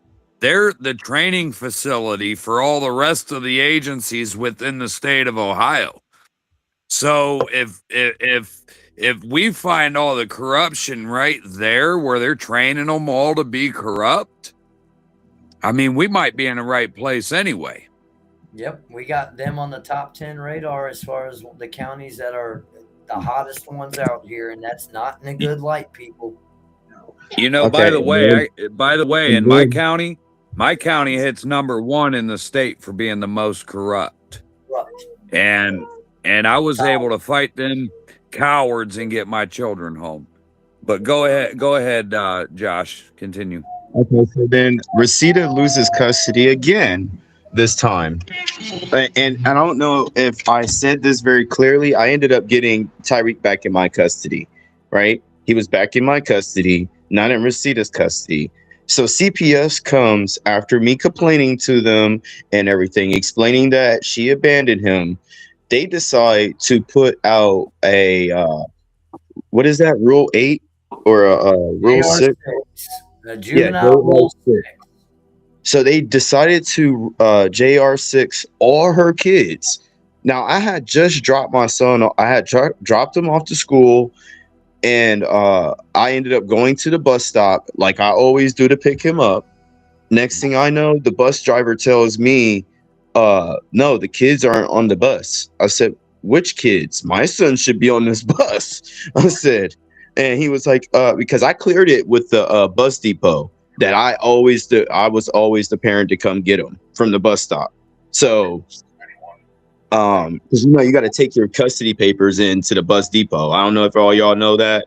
When you got to go pick up your kid, you got to take up actual papers to the bus depot. So, the bus depot cleared it. Like I said, the bus driver tells me that the kids are not there. They're at the school. So I call the school, Wright Prep Elementary. I have videos on Facebook showing that I've been around my son. I've been there to the school. I was the one that was being the active parent with the school, and the school was loving that. The teacher loved that. I have it on recording. It's all on Facebook. So the school tells me CPS is on their way to come take my son. I said, no, not today. I said, I'm on my way. So I get a call back while I'm speeding to the school. I'm almost there, like 3 blocks away. The school tells me, if you come onto the property, they said they're going to have you arrested. I said, for what? You're going to have me arrested for what? They said, well, they're saying that there's a protection order. CPS said there's a protection order. I said, what protection order? I said, I've been already proved there's never been a protection order. So what protection order are we talking about now? And the protection order was nothing more than the mother claiming there was a protection order. And we're going to ride off that to the sunset. And JR6, this 6-year-old little, I'll burn you out every once in a while. We'll let you back in. So the same day, I have it on Facebook. The same day, I went down to CPS with all my documentation to show them. Nothing. There was no protection order. Here's my custody paperwork. What are y'all doing? I'm the one that's been complaining. I'm the one that's been complaining to you guys about what's going on. Thank you, Mr. Brown. We'll give these to Suzanne Petcherini. Hear this. Supervisor of Child Protective Services, Suzanne Petcherini. Suzanne Petronini, people, we have her documented on so many people's cases, more than just Josh's here that is going throughout Stark County. Here's the icing on the cake and story of Suzanne Petronini, the executive director of the Stark County Child Protective Services, is married to none other than Dan Petronini, the prosecutor for the Family Court Division for Child Protective Services. Isn't that? Okay, so let's take a step back. Conflict of interest might be on that one. Let's take a step back. Okay, so I've been having major issues, like I said, with the mother, right? So his mom decided to call the police one time on me and tried to tell them that I kidnapped my son, right? So the police came out to the house. I brought out my paperwork. The police did not believe, Canton police did not believe my shared parenting paperwork. They said it was fake. So I called my dad, Gary Lennon. I called my biological dad, Gary Lennon.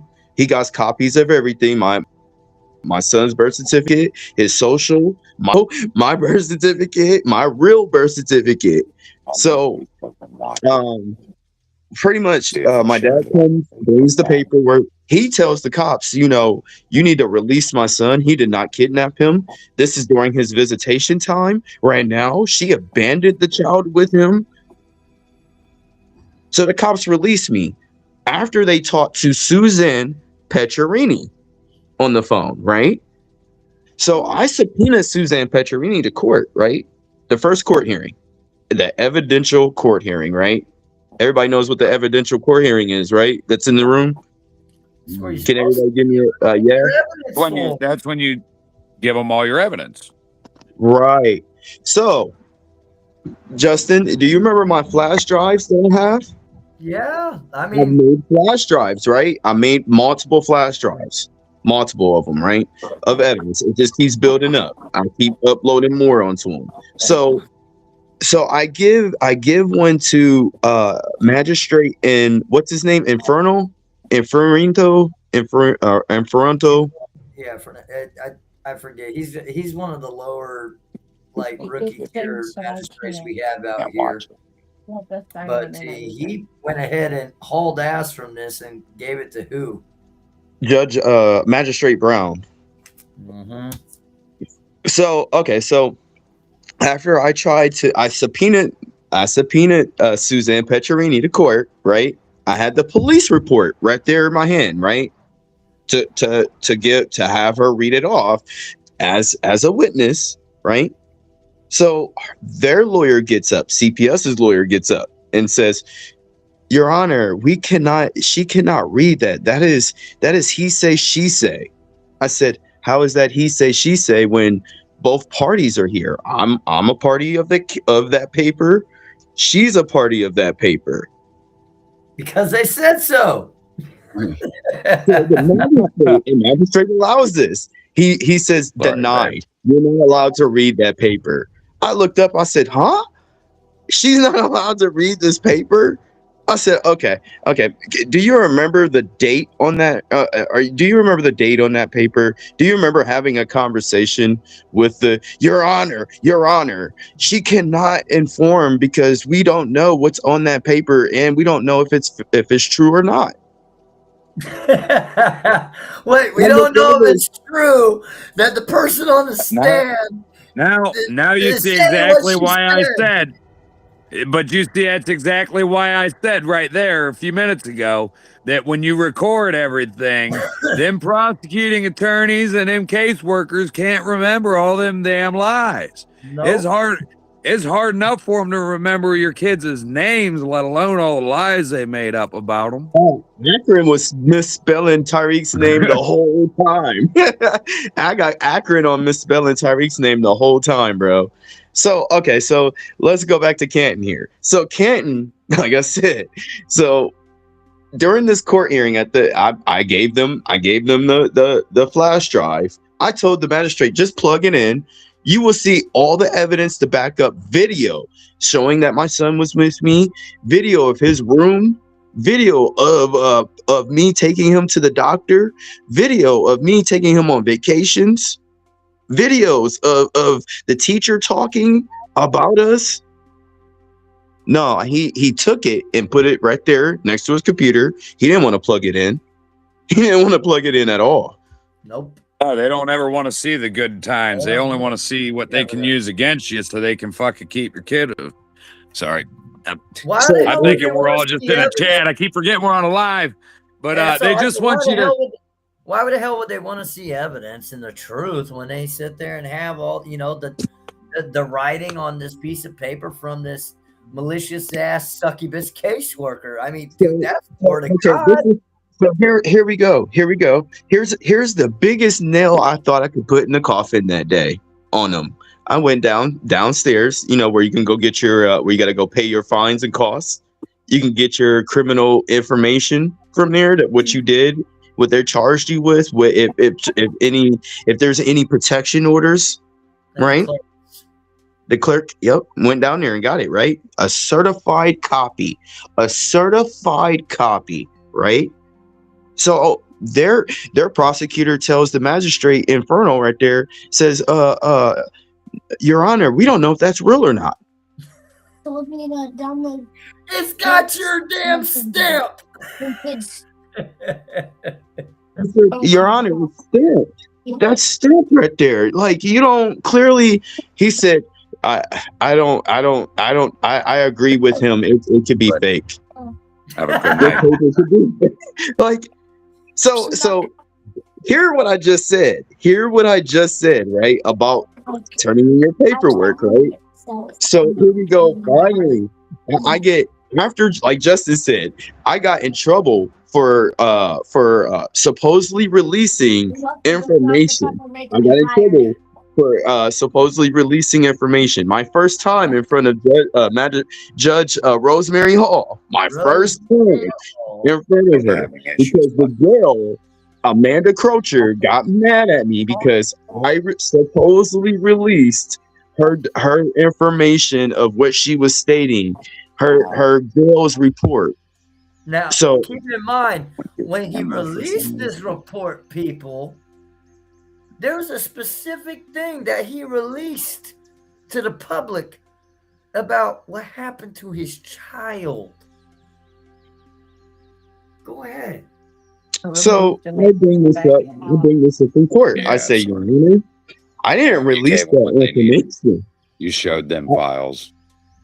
I didn't release that information. I didn't release that. That wasn't me. That was someone else that released that information.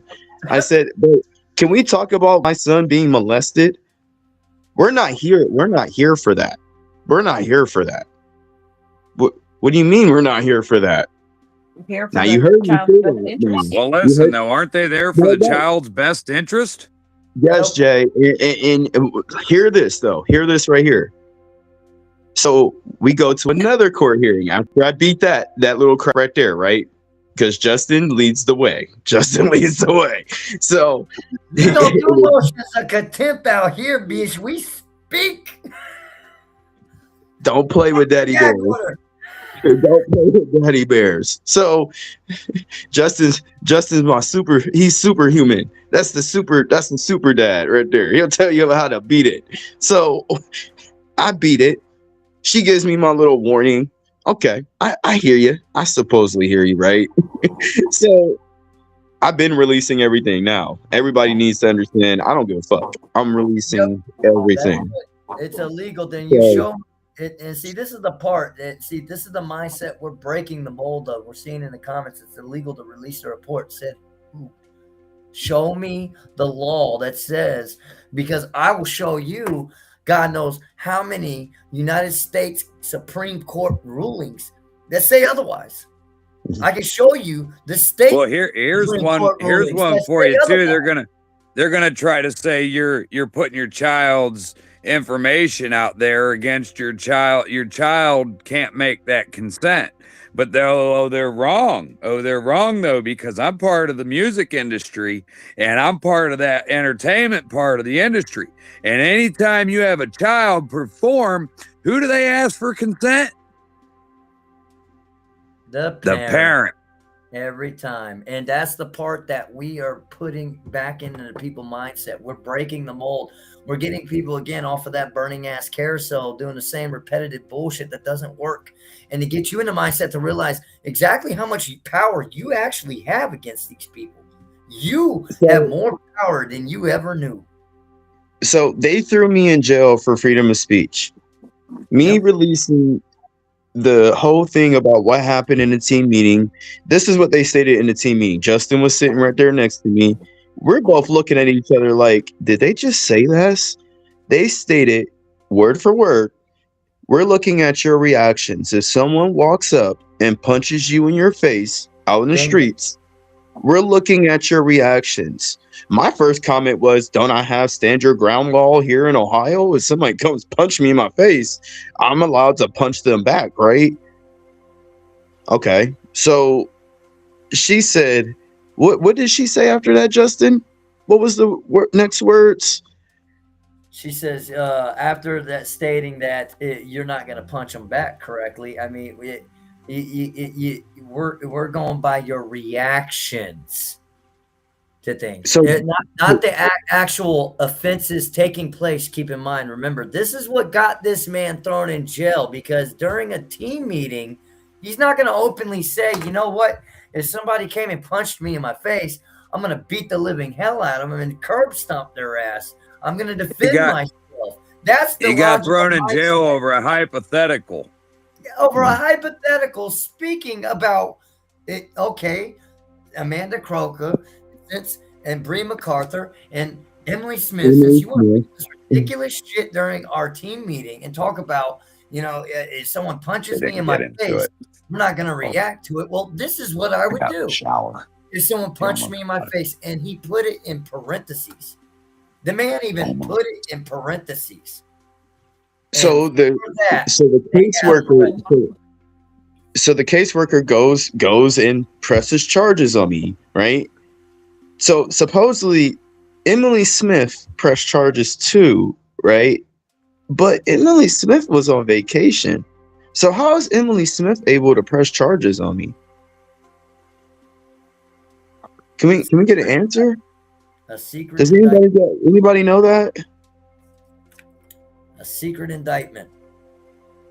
Secret indictment is basically when they put, like, they hire their little private investigators to come watch everything you do to try to build a case against you so they can put you away for a long time. Yeah. So next thing I know, there's police six cars deep showing up to my home with AR-15s. I'm telling Justin, like, man, I'm about to get breached, bro. I'm about to get breached. This is the last time you're ever going to see me, bro, because they're about to come up in here and kill me. They're good. They're coming. They're coming, bro.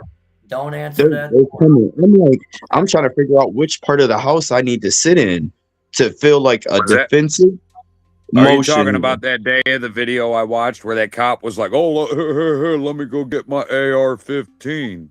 Or my rifle. He said, let me go get my rifle. And then he said, there wasn't even a. He also said that he wanted to move. Did you see he wanted to move the car for a better shot? He said he wanted to pull his car in the back of my house so he can shoot me in my house. And now here's they didn't even know if they didn't have any type of altercation going on. There was no dispute of any type going on. They just showed up to this man's house and started to approach his home with AR-15 style rifles. And there wasn't even a call made to the house. They blocked off the whole street. They blocked off my whole street. They were trying to figure out, like I said, they were trying to figure out how could they shoot me while I'm in the house. Well, they were trying to shoot you like they did that man through the fence. This is the part. Well, this is the part that a lot of people need to understand about this officer, the specific one that reached into that trunk and grabbed that rifle. His name is Officer Marino. And if people look into the news reports and check out back at a few years ago, he was the one that was responsible for killing a young man by the name of Zachary Fornash and Alan Page. He was shot and killed because he had a pellet gun.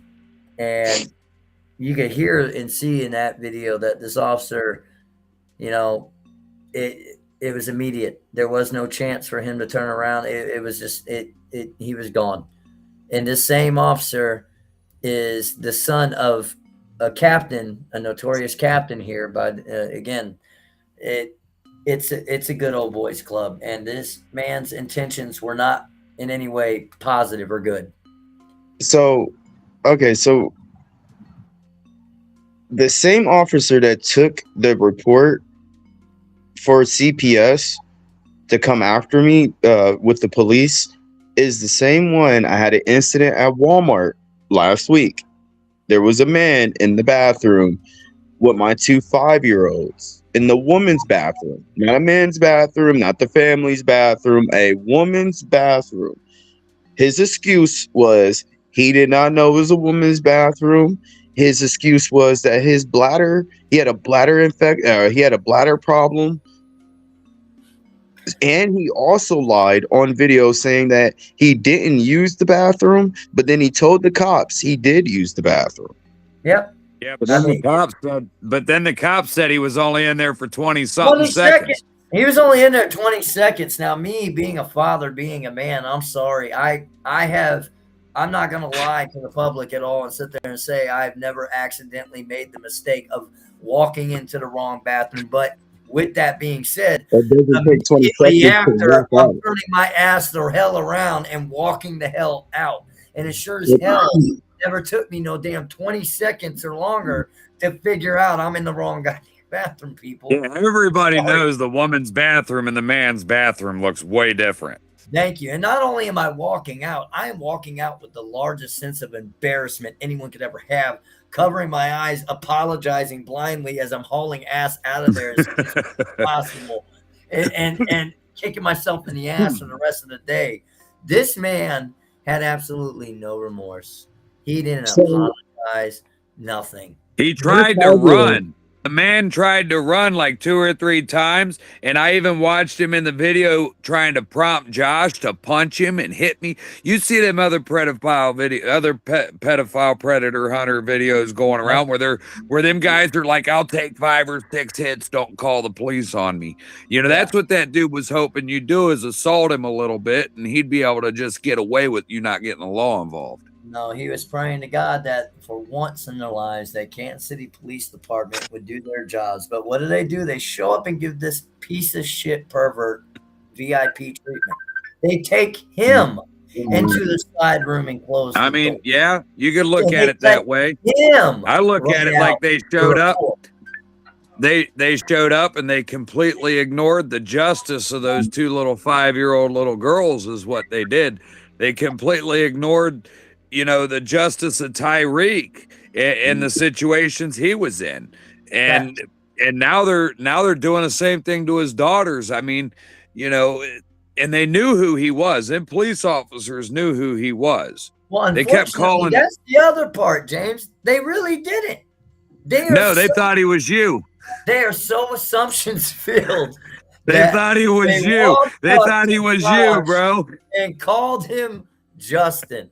And that's it's on the video. It's on the video. It's like a badge of honor. I love the fact that they associate Canton Hall of Shame, that they don't know who's who. But hear me out, though. They treated that situation the way they did because they knew he was part of the Canton Hall of Shame, and they thought he was you. Set the preemptive bias right when they arrived on scene. Darren, brother, you good? Yeah, I'm fine, buddy. I'm over here reading this wall right here. Okay,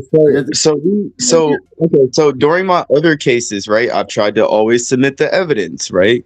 So the last court hearing, or the hearing before the last court hearing, their lawyer said my evidence could be AI'd.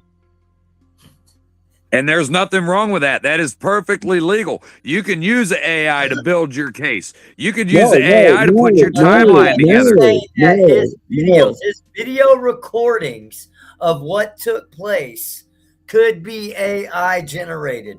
No, you can tell when things are AI generated. You'll have an extra eyebrow. You'll have an extra pinky. You'll have all kind of weird things happen in those AI videos. I could pick an AI video out because something in that video doesn't belong. Even Rosemary, the last court hearing, Rosemary even said the same thing because their lawyer said it again.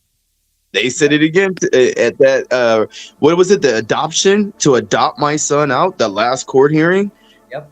They said it very clearly. That evidence, we're not here. Oh, let me say that first. We're not here to see your evidence. We're not here for that. We're here for this adoption, to adopt out. Yeah, they're there. They're there to adopt your child out while they don't have a legal jurisdictional custody of your children right now, because in your case, they've never asked for an extension in custody. And they never filed. They never filed for new child support either. They never filed for a new child support order either. Why would they even be asking for custody of our children in the first place? It's because they monetarily make a shit ton of money off our babies being in the system. That's absolutely right. It's a minimum. Like let's say this is what they want you to believe. This is what they want you to believe. They want you to believe that, oh, well, you're getting close enough to reunification. We'll go ahead and file for an extension in custody for 6 more months. Okay, that's actually a game they play with you. But when they get caught up in all these other things they're doing, they get caught up with all these other things they're doing, they forget who your kids are. They forget what date they came and removed your children. They forget that there's a timeline they have to follow. And I even got the paperwork, Jay. I got it. I got the case plan where it stated that I was the better parent, that he should be in my care from Child and Family Services. But the only issue is my reactions. No, your reactions as a father are spot on. You should be ready to knock a motherfucker's head off if they punched you in the face in the street. And you should be ready to knock a motherfucker's head off if you see them walk out of the bathroom behind your 2 5-year-old girls. Okay, 100%. There's nothing wrong with, but you know what? You held that video right there I watched of you. You held so much restraint back, because I don't think I would have been able to leave without smashing his face into that water fountain. Facts. And facts. And then there's so many people, and see, this is the part that's concerning that with me that I find very concerning. You would be so baffled, or you might not be actually, with this day and age and the damn chomo sympathizers that we have out here, of how many people were going in trying to make excuses for the damn pervert, a grown-ass man, in a woman's bathroom. Hold on, you want me to be realistic with you? Out of the 250 or so, or 150 to 200,000 people that may have seen the video, probably 40. It was a very everybody else wanted to smash the motherfucker. And then a lot of people were trying to tell me too, you're not a dad because you didn't beat the dude up. You didn't do that in front of custody of his 2 little girls. They JR6 them in the system and gladly throw him in jail and do the exact same thing that they would have if he didn't beat his ass, which was, ladies and gentlemen, the Canton City Police Department, with their chomo sympathizing asses, went ahead and escorted this pervert to his car, VIP style, and told him to have a nice day. And but everybody, you know what, though, Josh doing it like he did. He didn't have to show his daughters. His daughters didn't have to witness him acting like that, fucking that dude up. And to be honest with you, if anything, he taught his daughters a good lesson right there, to be able to hold some kind of restraint, because like if had he beat that dude up in front of his daughters, they'd use that against him. See, the whole idea. I told the girls now, if they ever catch a man in the bathroom, to kick him right in his stuff. Punch him in the Yeah, stuff. but if they're already far enough away from him to get out the door, they need to just get out the door. If I No, hear, what "Ow, we made- what the hell?" If I hear, "Ow, what the hell?" Oh, trust and believe, I'm running in that bathroom, and there ain't no stopping Oh me. yeah, then. your kids scream. Yeah, absolutely. And Now, for with all that them being ones that say, said, "Why too, was your this- kid in there?" James, with You this know, being said, brother, we need to also put the message out there. And if anyone's listening, Mama Bears, these are myself. I'm a single father of 4 children. My youngest daughter is 3 years old. Josh has young daughters, both of them twins, 5 years of age. We cannot stress this enough as single fathers how hard it is out here when we go out into the public of, the minimum necessities and, essentials to be provided for us to protect our children, stripped away from us by every level and means necessary. So we, as single fathers, are asking mama bears to please step up and help us papa bears when it comes to situations like that. When we're trying to make sure our little girls can use a public bathroom in safety and security, we're asking y'all to step up for us single fathers to keep an eye on our children to make sure, like we would, that nothing would happen to them. We will send a even call the out even to the help. fathers that aren't single fathers, they might have their kid at Walmart. They might have their daughter at a Walmart. Yes, I don't by know too many. themselves. I don't know too many people that are going to walk in the woman's bathroom with their No. child. They'll stand outside the door and watch it like a hawk, but they're not going to walk in there. And I'll be goddamned if I'm going to take my daughter into some nasty ass dude's Men's bathroom. No, I won't take And mine. on top of that, when I was standing there, I never seen that man walk past me. So he was already in that bathroom. Right. So them cops lied, straight up lied. There's no way you as a father was going to let a man walk in that bathroom knowing your daughters are in there. I stopped him. I said, "Sir, you work here?" I said, "Are you cleaning the bathrooms or something? Is there something wrong with the bathroom?" He said, "No, I don't work here. I was just using the bathroom." I was Like- just using the bathroom, but then I didn't wash my hands. I didn't use the facilities. Then when the police show up, all of a sudden, all I did was use the facilities and wash my hand. I have a bladder condition. But I think your biggest piece of evidence in that video was that cop saying he was only in there 20 seconds 20 because seconds. later in the video he contradicted his own statement when he said that he was in there and he used the bathroom and he washed his hands. How do you use the bathroom and wash your hands if you were only in that bathroom on camera for 20 seconds? My and then foundational argument. on top of that, let's not talk about what my daughters told the police. My daughters told the police Yeah, that, go ahead. yes, Tell that the man- people what that cop told you about his son.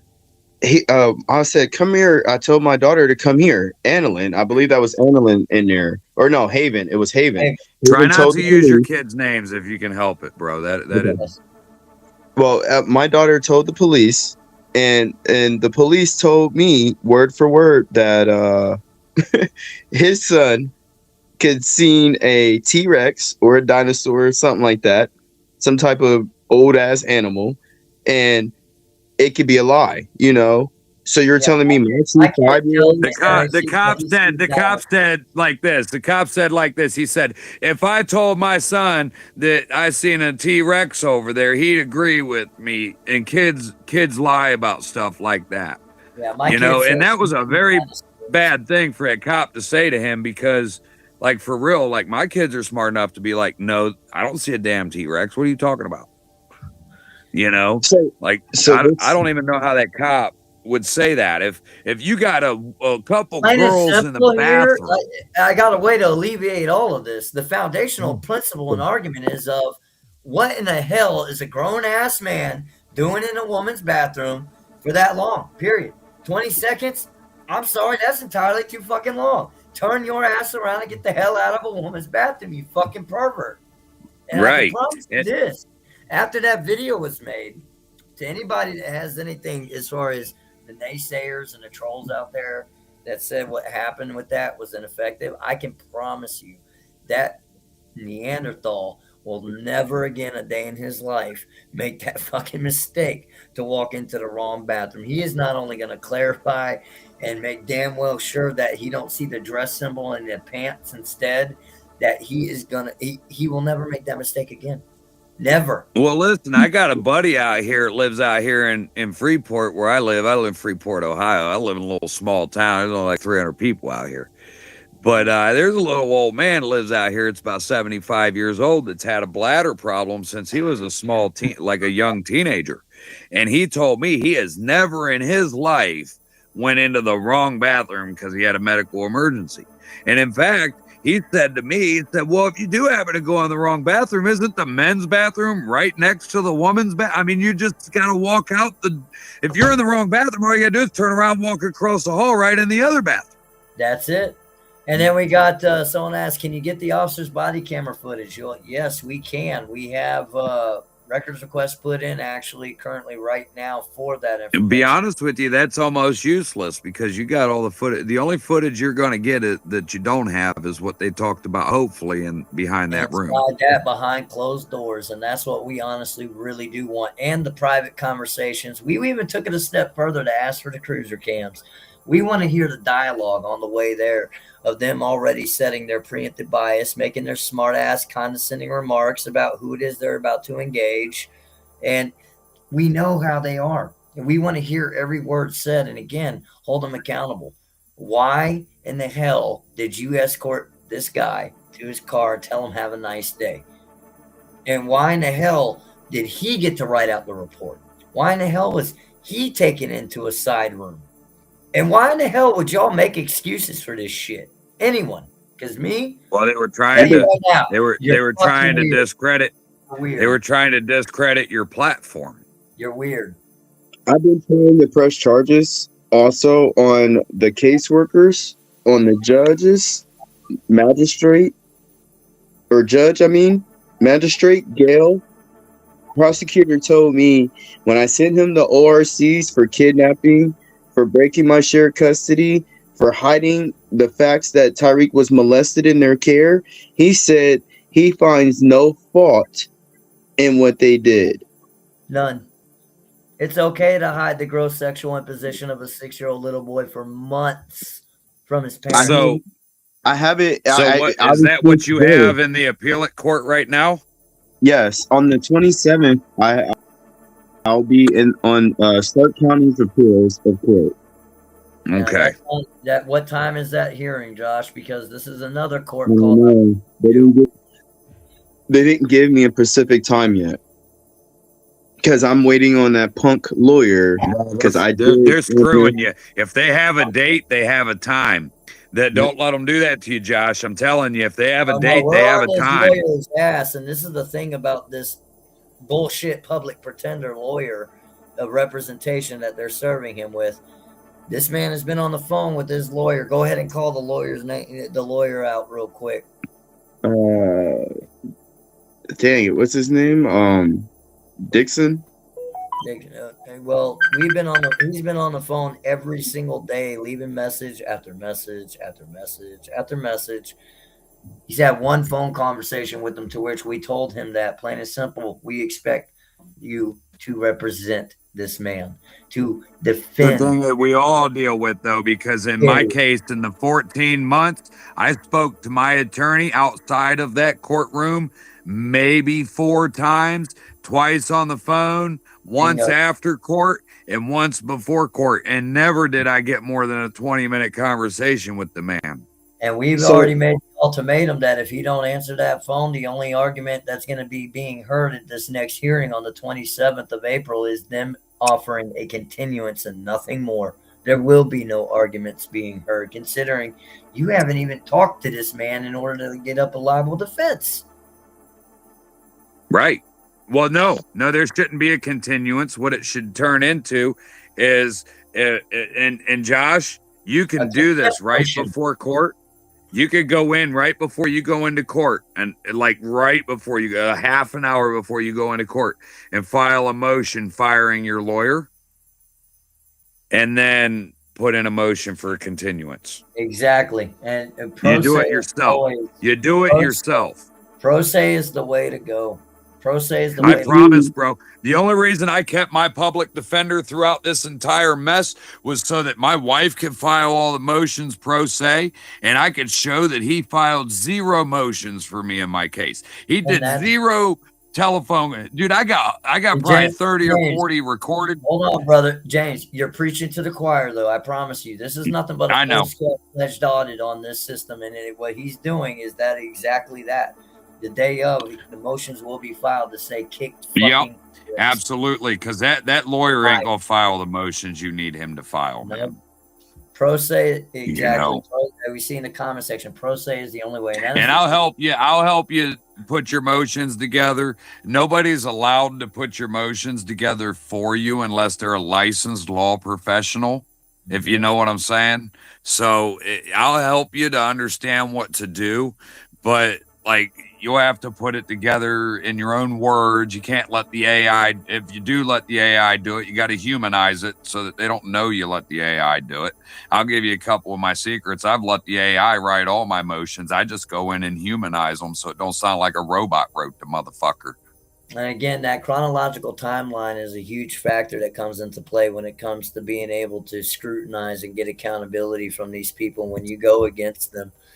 I personally, when I had my case for my little girl being a victim of paternity fraud, I was facing circumstances that are unprecedented, that I was told by every lawyer across the entire state that there's no way in hell I'd be able to accomplish obtaining custody rights to my daughter, considering that she biologically, after 22 months of raising this little girl, my children, her siblings calling her their little sister, me calling her my daughter. And to this day, that will always be my little girl. Then the blood test don't mean a damn to me, period.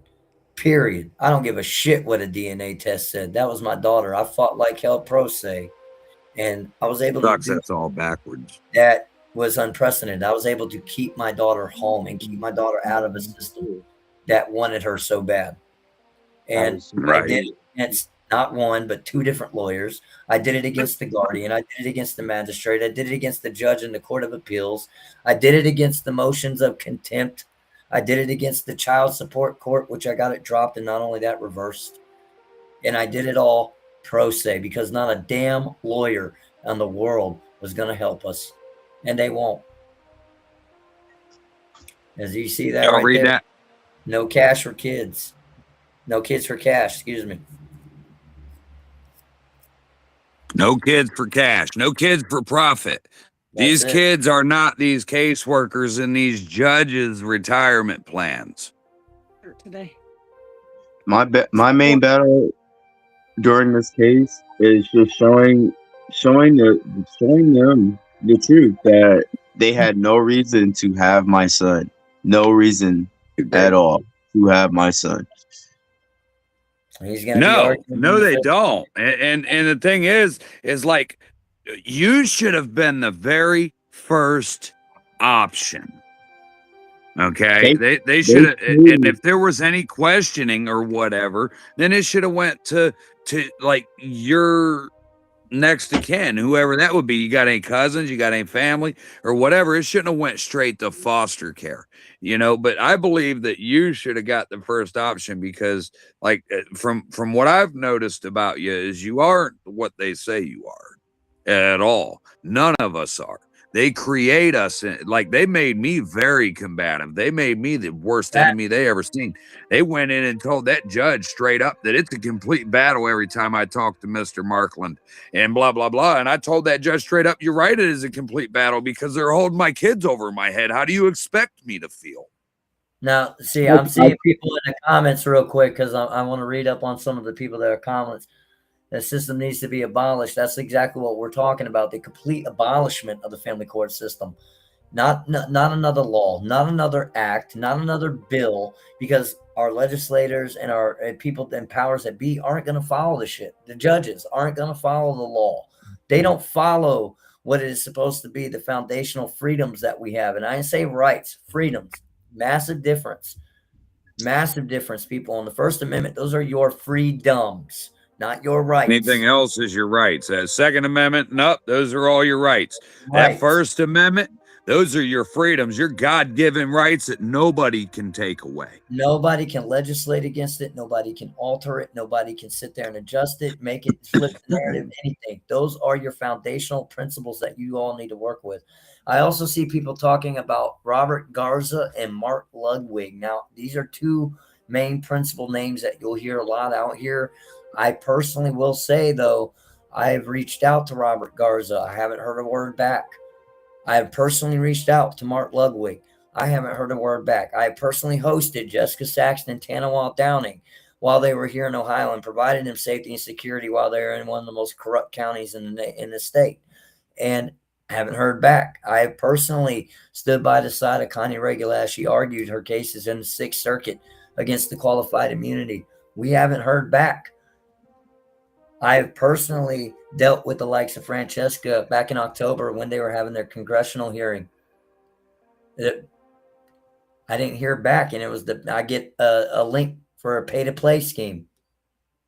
And people, these names that are out there, yes, they are, a lot of them leading the movement. A lot of them are doing things. But if you are looking to them and depending on them, they're leading their own movement.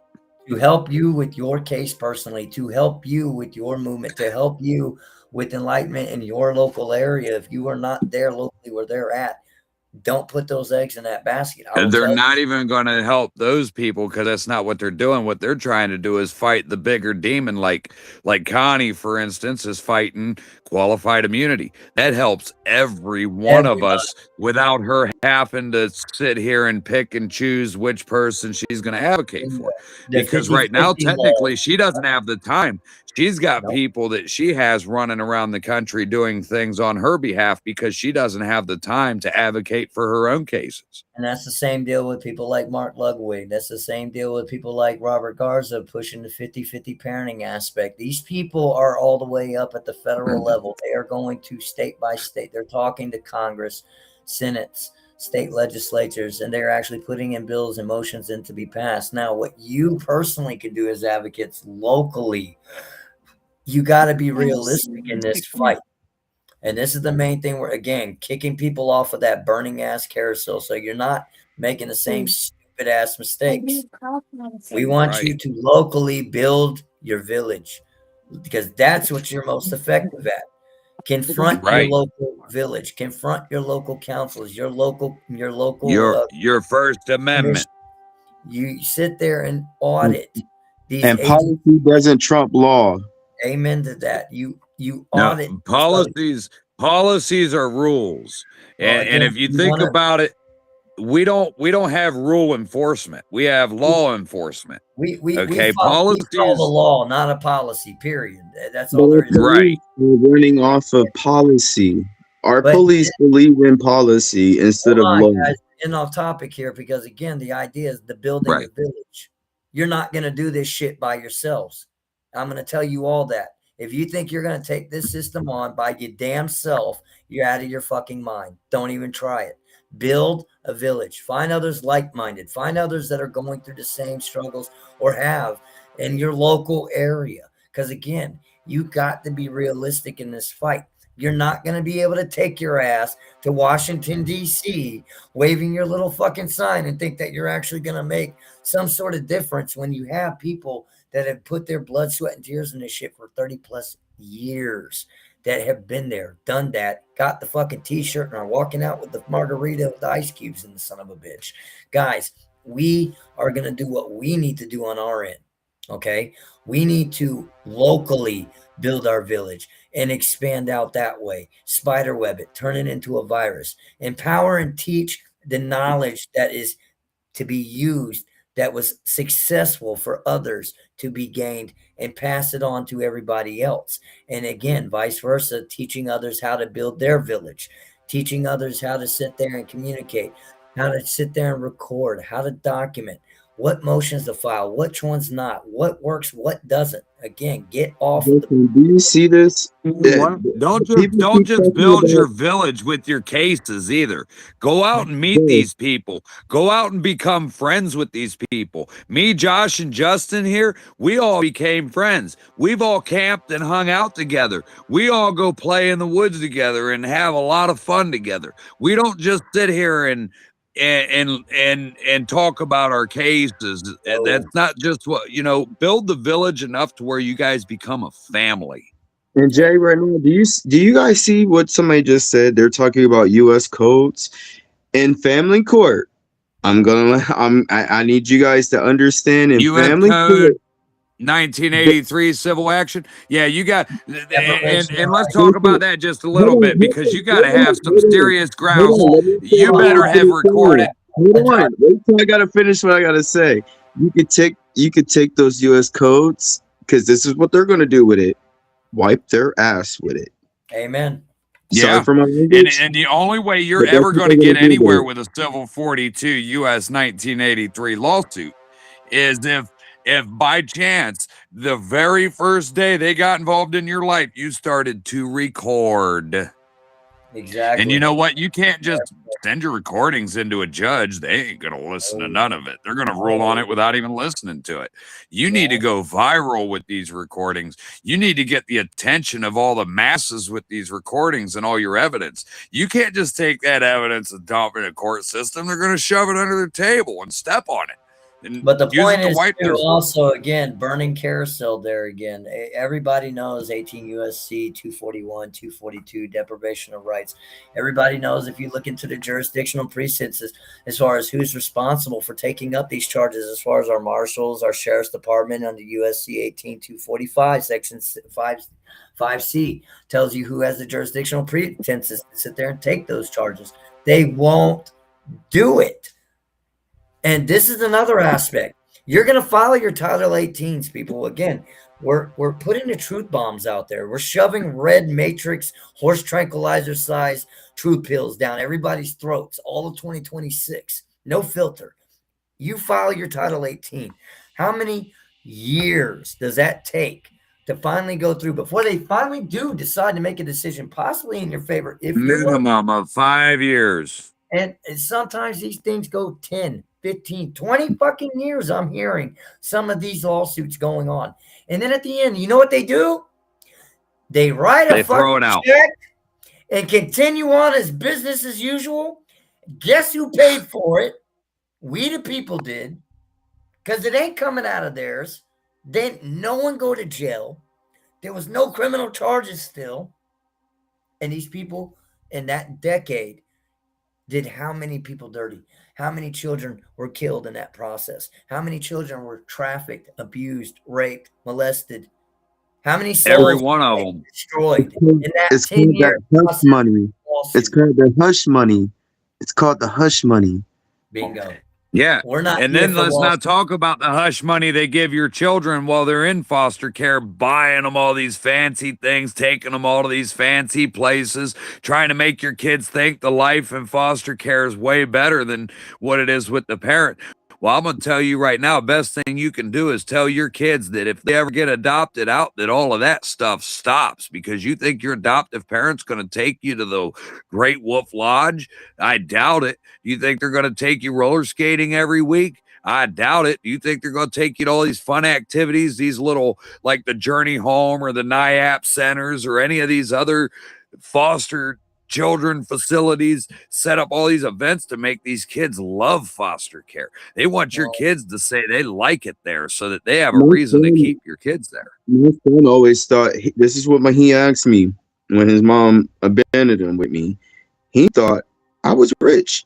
He thought I was rich. He thought, if we were gonna just one more thing to add to that, if we were gonna sit there and buy these children all these things just to get them to like us, wouldn't that be considered grooming?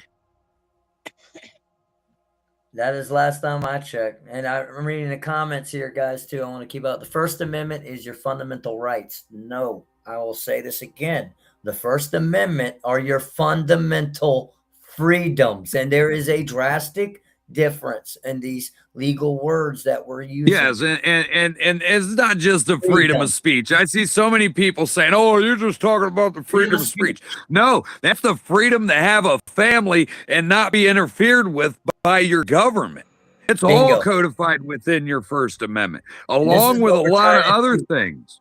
We're not negotiating on this anymore with the system. This is where we make a difference. We are not negotiating with fucking terrorists, because that's exactly what they are, domestic terrorists. And yes, we will use these very abrasive, oh my God, words when we're describing. And they put the Second Amendment right after the First Amendment for a reason, because when they start taking your God-given freedoms away from you, that's when the Second Amendment should come into play.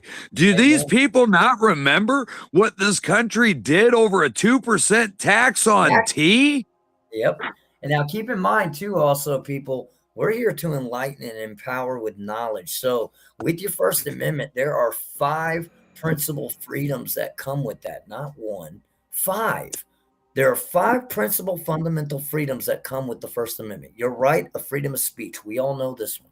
Okay, but also as another one is your right of freedom of press, meaning each and every single one of you out there is an independent journalist. You have a right under that to be able to document, record, report, and and it don't matter if you're a 1-party consent state or a 2-party consent state. When it comes to your government officials, you can record them against their consent all you want, because they signed they swore an oath to protect our Constitution of the United States. And in our Constitution, it says that we have a right to record them and document them in their duties. Now, see, and this is the other part. We have our freedom of speech. We have our freedom of our press. We have freedom of religion, to be able to pray to whatever God you want to. Doesn't matter who it is. You have your freedom of protest, to be able to speak out without having to worry about the crucifixion of arrest or charges, or getting the hell beat out of you for speaking and saying something that doesn't go with the societal norms, or might just go against their bullshit narrative. And the final one is the one that a lot of people have forgotten about: the right to redress grievance. Yes. It is the right to redress your grievance with your government. No, it's your and hold them accountable. It's your freedom. That's a it's freedom. Your freedom to do such. It is and your one more. Hold on. The 14th Amendment, it states very clearly your parental rights to your child, right? The 14th Amendment states very clearly. So the person that stated that your First Amendment, you were wrong. It's your 14th Amendment. It's also in your still in your First Amendment too. No, they're saying that's the fundamental. It's not. And again, the fundamental foundation. That's what it states in the 14th, though. It states the fundamental rights.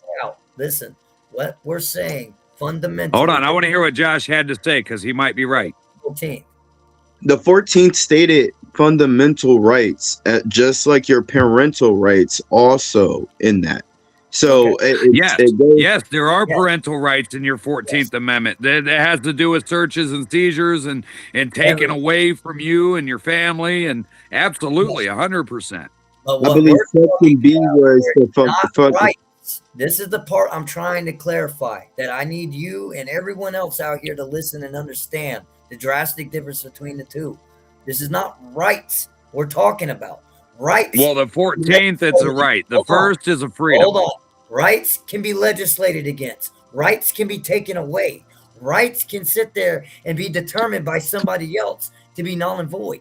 Your freedoms cannot. Right. The First Amendment is the most crucial and powerful one that we have above and most. The 14th Amendment, the 5th Amendment, to shut the fuck up and not incriminate ourselves. The 4th Amendment that prevents these people from taking our property from us or searching us against our will without due process or warrants. Yep. See that's also part. If you read deep enough into the 14th, like the 14th and the 4th and the first, they all kind of bounce around the same topics if you really look into it, and it's. they all kind of protect each other if you really read into it a little bit and understand it. The courts still go off That's of all they maritime violate is your. That's What's all they're that? going to violate in CPS is your first, your fourth, maybe your fifth, and your 14th. Yep. And then when you And go into also- child support, they start violating other weird ones like your 13th, involuntary servitudes and things like that. But the whole thing is like start reading your constitutions. Really put it into perspective because we have like 100% the right to record these people at every step of the stages of their duties. Don't matter what state you're in. If they're a government official and they swore an oath to protect and uphold the Constitution of the United States, then they are susceptible to be recorded.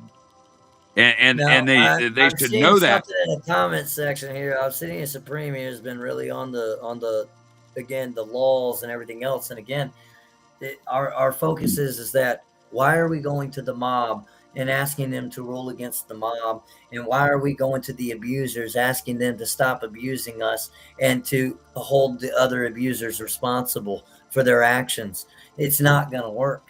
Again, us making new laws is not going to work. Us passing new bills is not going to work. They're not going to follow. Here's what you do is you file your grievances and you file your appeals, even though they're going to deny them, you file them anyway so that you have the paper trail. And that's all you're making is a... Hold on, because what I want to read these comments too is that the people that I was just listening is talking about how they're each doing their own thing. Yes, they're all doing their own thing, but some of these people are doing their own thing and misleading people out here. Some of these people out here doing their own thing are not giving the correct information to people to follow and be able to listen to. Some of these people out here, again, foundationally don't have anything really to offer themselves other than... Justin, he keeps saying you need to enforce these laws into court. Sir, we've tried to do that multiple times. Do you not hear what we we're get saying? silenced? I've been threatened to be held in contempt for trying to tell the judge about the abuse that happened to my children. I was told that if I brought it up again, they would hold me in contempt. Okay, but brother, this is what I'm reading here now. It's when the family court doesn't give a F about that you don't know shit about 18 USC 242, 241. No, the family court doesn't give a shit about any law. What are you talking about? Deprivation of rights and deprivation of rights under the color of law? I mean, how do we not know that? We know exactly all about that. But the minute you bring it up in a courtroom, you're looked at like you're a lunatic, or you're looked at like you're delusional because, oh, we're the courts. We can't do no wrong. You're wrong. You're just acting out because you don't like what's happening in your case. That's what they do to you. They silence you. Is what they do. Hold on, bro. You're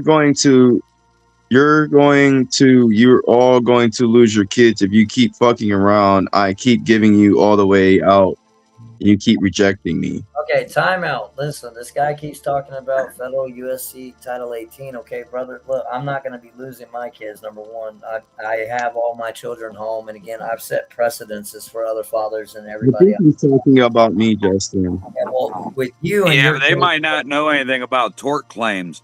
And you know what? And unless they're willing to sit here and talk about some torts, which puts a hold on them from taking your children from you because right now we all got them by the balls, and they know we got them by the balls, and we put a tort claim out, which means if they take our children in retaliation, that they could be held at high treasonous costs.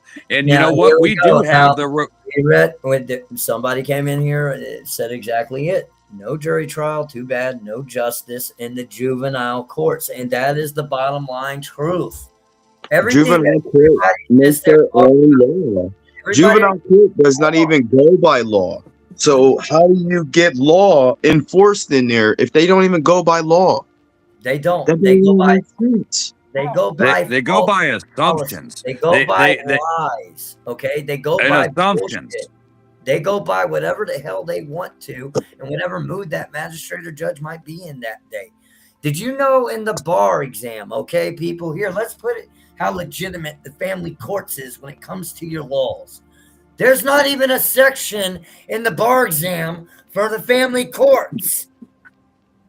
The only thing that's in the bar exam for the family courts is the multi-state bar exam, and it's one essay question. One. There's nothing in the bar exam involving the family courts. So with that being said, that shows you how illegitimate practice of law is in a family court. There is none. It's all administrative codes and policies. And most of the magistrates and judges, they don't even practice family. They just get thrown into there. Your magistrate is 90%, 99% chance. Your magistrate is a prosecuting attorney in another county neighboring your county. Bingo. Yep. And same with your Ombudsman group. I mean, because again, you got the bar or the Judiciary Ethics Committee for the judges, but for family court, you go to the. Let me ask you guys a question. What do you think happens when you go tell the hold on? Just like we found out that my judge Rosemary is being financed by who? Justin? None other than the Abigail Wexner Foundation and Les Wexner. And if anybody wants there to you go. up on that, people, these judges are appointed and funded by Chomos directly connected to the Epstein. Well, think about it like this. The American Safe Families Act was put into play by Hillary Clinton and Bill Clinton. And you know what they were doing over there on Epstein's Island. So why did they make it so much easier for the children to get adopted out? Why did they put such an incentive to adopt out the children? And then none of the parents know where these children go when they get adopted out. So like they say, oh, well, they go to a foster home in another state somewhere, but you never see that child again. All the way through the rest of your life, you'll never see that child again. So where did that child really go? There's no paper trail once you lose custody and they go get adopted out. And it wasn't just ASFA that got put into play back in 1997. There were several other pieces of legislation that got put into play from 1993, which was the Oprah bill, which first pushed that into play for ASFA to be pushed into 1997. Then in 1999, you had the Foster Care Independent Act, which incentivized the foster care system and commercialized it. Then after that, you had the Family Health Act of 2000, to which, hey, we've gotten a way to come into your home and steal all of your kids. We got a way to sit there and put them into these places that we make money off of them for being there. Now we got to hide all the data and stats and statistics for it and control the narrative of the truth.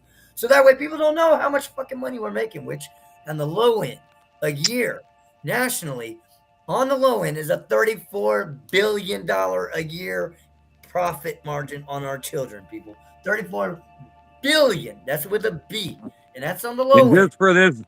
Just for this guy here that's talking about how they're gonna take our kids and we keep fucking around, they're gonna take our kids and stuff like that. You know, another thing I wanted to say there, you know how I brought my kids home? I had to make their entire agency. I had to make the entire court system, the clerk's office. I filed a bill in an HR 8866 that wasn't even filed into law yet. But guess what? That dumb secretary in the clerk office going ahead and filed it into my case anyway, like the dumbest retard you could ever imagine. And you know what? They filed that into my case, and it literally tied my advocate from New Jersey into my case. Yep. It put her name on a file that was in my case. Now they had no choice but she's part of my case now. And you know what I did? I made the judge look incompetent. I made the agency look incompetent. I made the damn prosecuting attorney smack his head off the table. They were lost.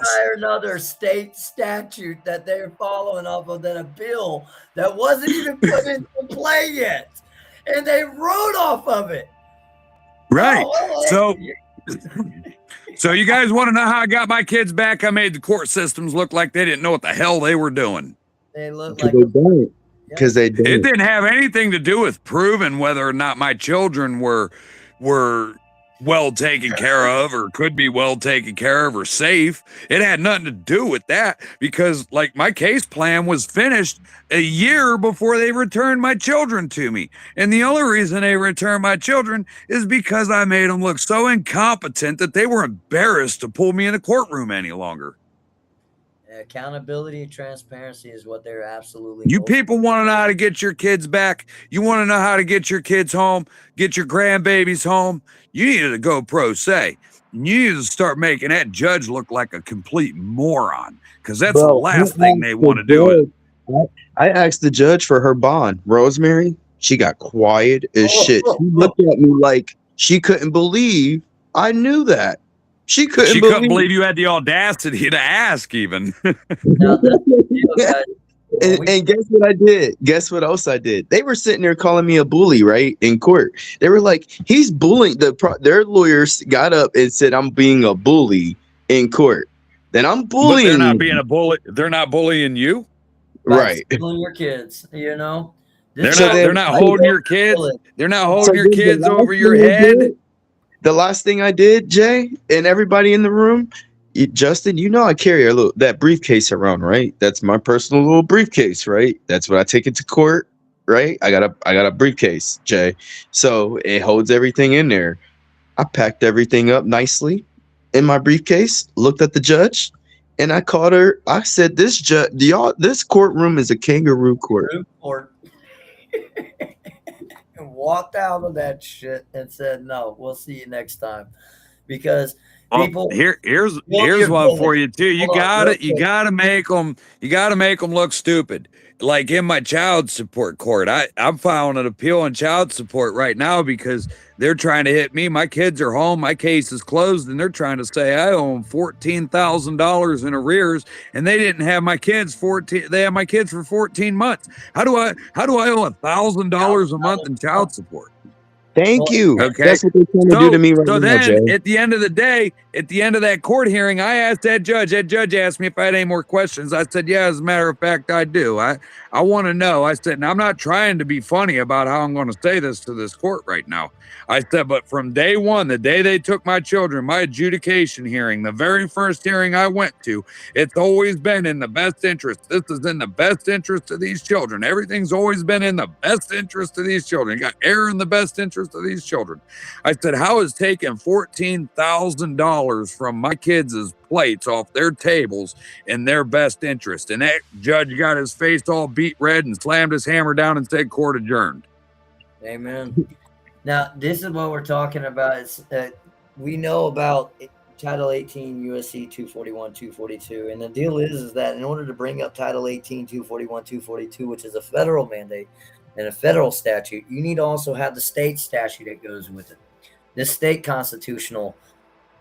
Here in Ohio, it's called your ORCs. We got ORCs, OACs here in the state of Ohio. Ohio Administrative Code, Ohio Revised Code that you would need to sit there and use in your state constitution to use in order to bring up the violations for Title 18, 241, 242. But the problem is that people, this is what we mean, that we're kicking people off of this burning carousel.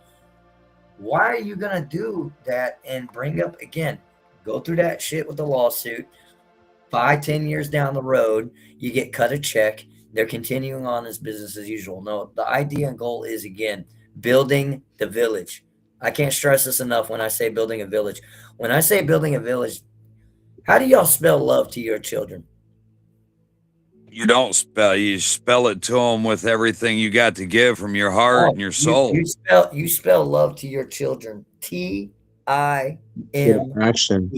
Absolutely. I get that. I respect that 100%. Your amount of time that you invest in your children. And I don't mean by physically that you're present in their lives. I'm talking about what you invest into their future, what you invest into them breaking the cycles that you've had, the struggles that you've had to go through, your investment of your time as far as teaching them, showing them, leading by example, your time as far as making sure that the world and the village that they're being raised in is kosher and is safe for them to go out into, and that they don't have those worries that is all throughout the nation right now that we have to worry about. What I mean by is the time of investing into your community and volunteering locally where you're at. for any places like churches, Salvation Armies, Red Cross, or anything else along those lines, homelessness shelters, anything else that would sit there and not perpetuate this godforsaken cycle that we're all used to. Right. Build Get it. your children involved in that too, to where they're also Yes. participating and helping with the community, because event. that's our future. You know, when I was a child growing up, I remember my dad telling me some stuff before he passed away about how he feels bad for our society because he has no clue what this retarded generation that we grew up with is going to do when they get all these seats in all these political places. You know, I mean, people don't respect anything anymore. Back in the day, they did a little better, but they still did it wrong. And you know, but it's only getting worse is what I'm trying to say. And then if you look at this generation now, all they do is sit around, play on video games. They don't know a damn thing about what this world really is out here. And those are going to be the ones sitting in all these politician seats eventually. And what, God, no. you know, that's what I'm saying. So we all as a society, as a village that you talk about, we need to be teaching these kids better standards. We need to be getting them on the ball with understanding that that life isn't a video game. Yep. We're teaching kids that actually, again, the whole goal and prerogative and what it is that we are doing on a full scale national offensive is to make damn well sure when it comes time for these children to have to pick up that sword and that armor and that shield, which they are going to have to do, we are going to have to release our babies into this godforsaken world that it is right now currently. The whole goal and idea and prerogative is to make damn well sure that when they go into that fight, that number one, that they're fully prepared for it, and number two, that the odds are a hell of a lot more in their favor than they were in ours. Period. Right. That should be the goal. Legacy. The legacy that we're leaving behind is that of those of pioneers in this shit, like Nancy Schaefer, like we were talking about earlier. People Bless her heart. Martyred for the cause, that we will continue on her name and continue on her legacy and be standing 10 toes deep on the front line for these kids, these families. Guys, I appreciate everybody coming on tonight. Josh, thank you for coming on tonight, telling your story. James, brother, another Papa Bear out here. Pissed off Papa Bears galore, man. We're going to be bringing them forward all across the nation. We're reaching out to everybody out here. If you want to get involved, if you want to get involved with hashtag stand up, if you want to light fires where you're at locally and get some fires under your asses, get up, get involved, get proactive, because sitting idle, us typing on keyboards, us protesting, us going to city councils, that's all fine and dandy. But unless we got action going behind it to make sure that the accountability and transparency is there, nothing's going to get done. We need to unite as one, and the masses need to stand up. Yeah. And I wanted to say go ahead, Josh. I want to say something when you're done now. And follow hashtag Tyreek, because part-time I be doing audits, showing the world that the police follows policies, not laws, that our government officials do not actually help us as our prosecutors should, as Jason Reese should.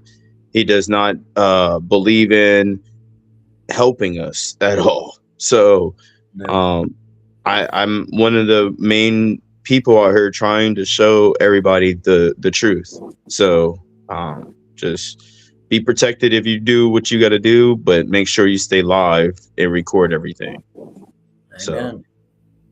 And ahead, you know, there was a couple people in the comment section today that we may have kind of in a way upset, and it's okay. We're here for dialogue. We're not here to argue and try to have a, you know, I'm bigger than you or better than you contest here. What we're just trying to say is that we've been there, we've done that, we've tried. There's many people that are in our constituents have tried the things that you guys are all talking about. None of them have succeeded in any of it because like we say, they're part of the good old boy system. There isn't anything we're going to be able to do except just keep filing it in and shoving the paperwork down their throats. And you know, when it comes down to it, though, you can't just be like, oh, well, you guys are going to get your kids taken away because you won't shut up and stuff like that. You can't be like that, because I'm going to tell you right now, the fear is what they want. They want you to be afraid. They Bingo. want you to be scared. But let me tell you something I learned. I'm 41 years old. I learned this a long time ago. I was scared when I first jumped on stage to play in front of the first crowd I ever jumped on stage and played in front of, 1,000 people. It was scary. It was the first show I ever played in my life. I jumped into a project, and I'm going to tell you, some of the greatest fruits that you're ever going to eat in your life are going to be placed right on the other side of whatever it is that you're afraid to do. Yep. You got to stand up, people. And also, real quick, we have gone past our time slot here. Hopefully, Darren don't beat us up over this shit. That's all right. 12:37. I want to say happy birthday here to Josh Brown. Yep. Happy birthday, Josh. That pretty far right there, turning 37 today, right? That correct? Yes, sir. Yes, sir. 37. So everybody out there, y'all want to wish Josh Brown a happy birthday, man. We'll send him all the birthday love out there, guys. I appreciate everyone coming on, staying on late tonight, having a dialogue. Those of y'all, again, in the comment section, we're not yelling at you. We're not sitting there. Again, the whole idea is to have a dialogue, to have disagreement. That's the whole idea. That's how we progress up in this thing. And we're not here for the advocacy Olympics, guys. We're not trying to be the best victim. We're not trying to sit there and single-handedly think that we're going to take this whole fucking system down. It's not going to happen. What we're doing, again, is stopping people from making the same mistakes over and over and over again, depending on a system that doesn't give a shit about you. We're kicking everyone off the flaming carousel, guys. Appreciate y'all coming on. Everybody out there, follow us out here at Canton Hall of Shame. Follow Dan and Tip the Punisher, Darren and Tip the Punisher with Fight CPS. Get in touch with your local advocates in your local area. Find out what you can do to, again, hashtag stand up. And everybody, good night to y'all. And Josh, fucking happy birthday, brother. Thank you. Happy birthday, Josh. Thank you. No kids for cash. No kids for cash. cash. Whose kids? Our kids. Our That's kids. right. And if you fuck up, we'll put you on the internet. We're watching. Right on. Afro Have a Man good night. special. Thank you for the invite on here, guys. I hope everybody have a good night and be safe. You too. Yep. brother. Thank you guys. And all you guys, hey, if you guys want to have a chat in a minute, you're more welcome to call me. Yeah, and Okay. Darren, appreciate it, brother. Hustling us here tonight. You have an awesome night, guys. All right, you too. Yep. Have fun, guys. All right, bye-bye.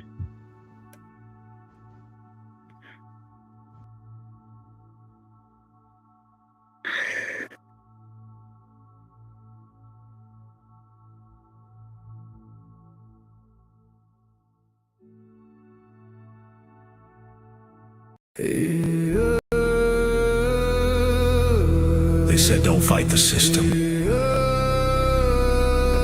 They said stay quiet. They were wrong. Lock in. We are exposing what so many have failed to. We are going to show you what bar attorneys have hidden from all of us. Hundreds of thousands of children and twice that of parents have been lied to and walked down the road of termination. It's the death penalty. We're all of the protesters, the ones who fight for the rights of prisoners, dogs, illegal immigrants. Why aren't you coming to the aid of our children and families? Right here in America, every day a child per minute is kidnapped. And no one cares. We fight alone until today. CPS Punishers mount up. Here comes the CPS Punisher. Anonymous tip, another lie from one of them. No warrant, no proof, just a badge and a grin. Stealing kids like trophies, thinking they'll win. Mama crying on the porch, daddy in the cage. System wrote the script, but the CPS Punisher just flipped the page. The educator they banned, I see every violation, every forged line, every ex-part hearing, every stolen time. One tap of the app and the truth ignites. Welcome to the CPS Punisher, now we can fight. CPS and the courts have lied to us all. The courts will not disgrace the family. CPS Punisher, here to avoid the chains and expose the game. CPS Punisher, the educator they never wanted you to find. Punisher, one tap and their empire cracks. We rise, we take our kids back. The app is called the CPS Punisher.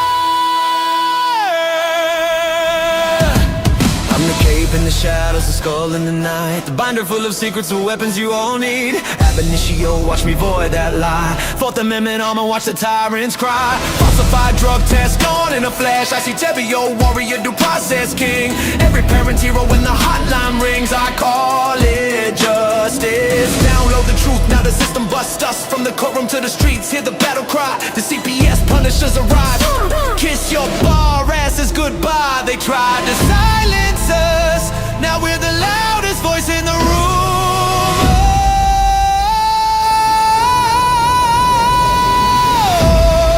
CPS Punisher. Here to avoid the chains and expose the game. CPS Punisher. The educator they never wanted you to find. But answer. The children never leave again. Families rise, we never look back. We now use the CPS Punisher.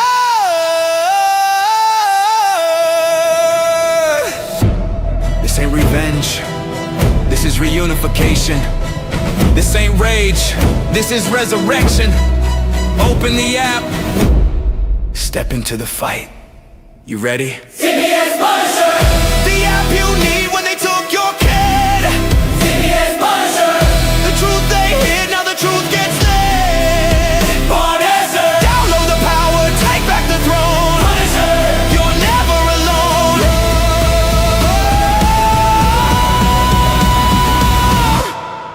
CPS Punisher. The educator they never wanted you to find. Void complete.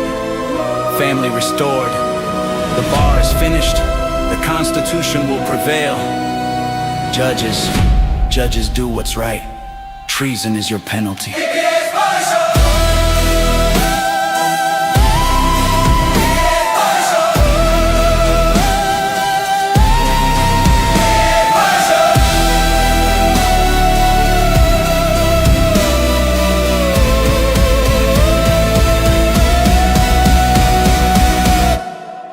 Here comes the CPS Punisher.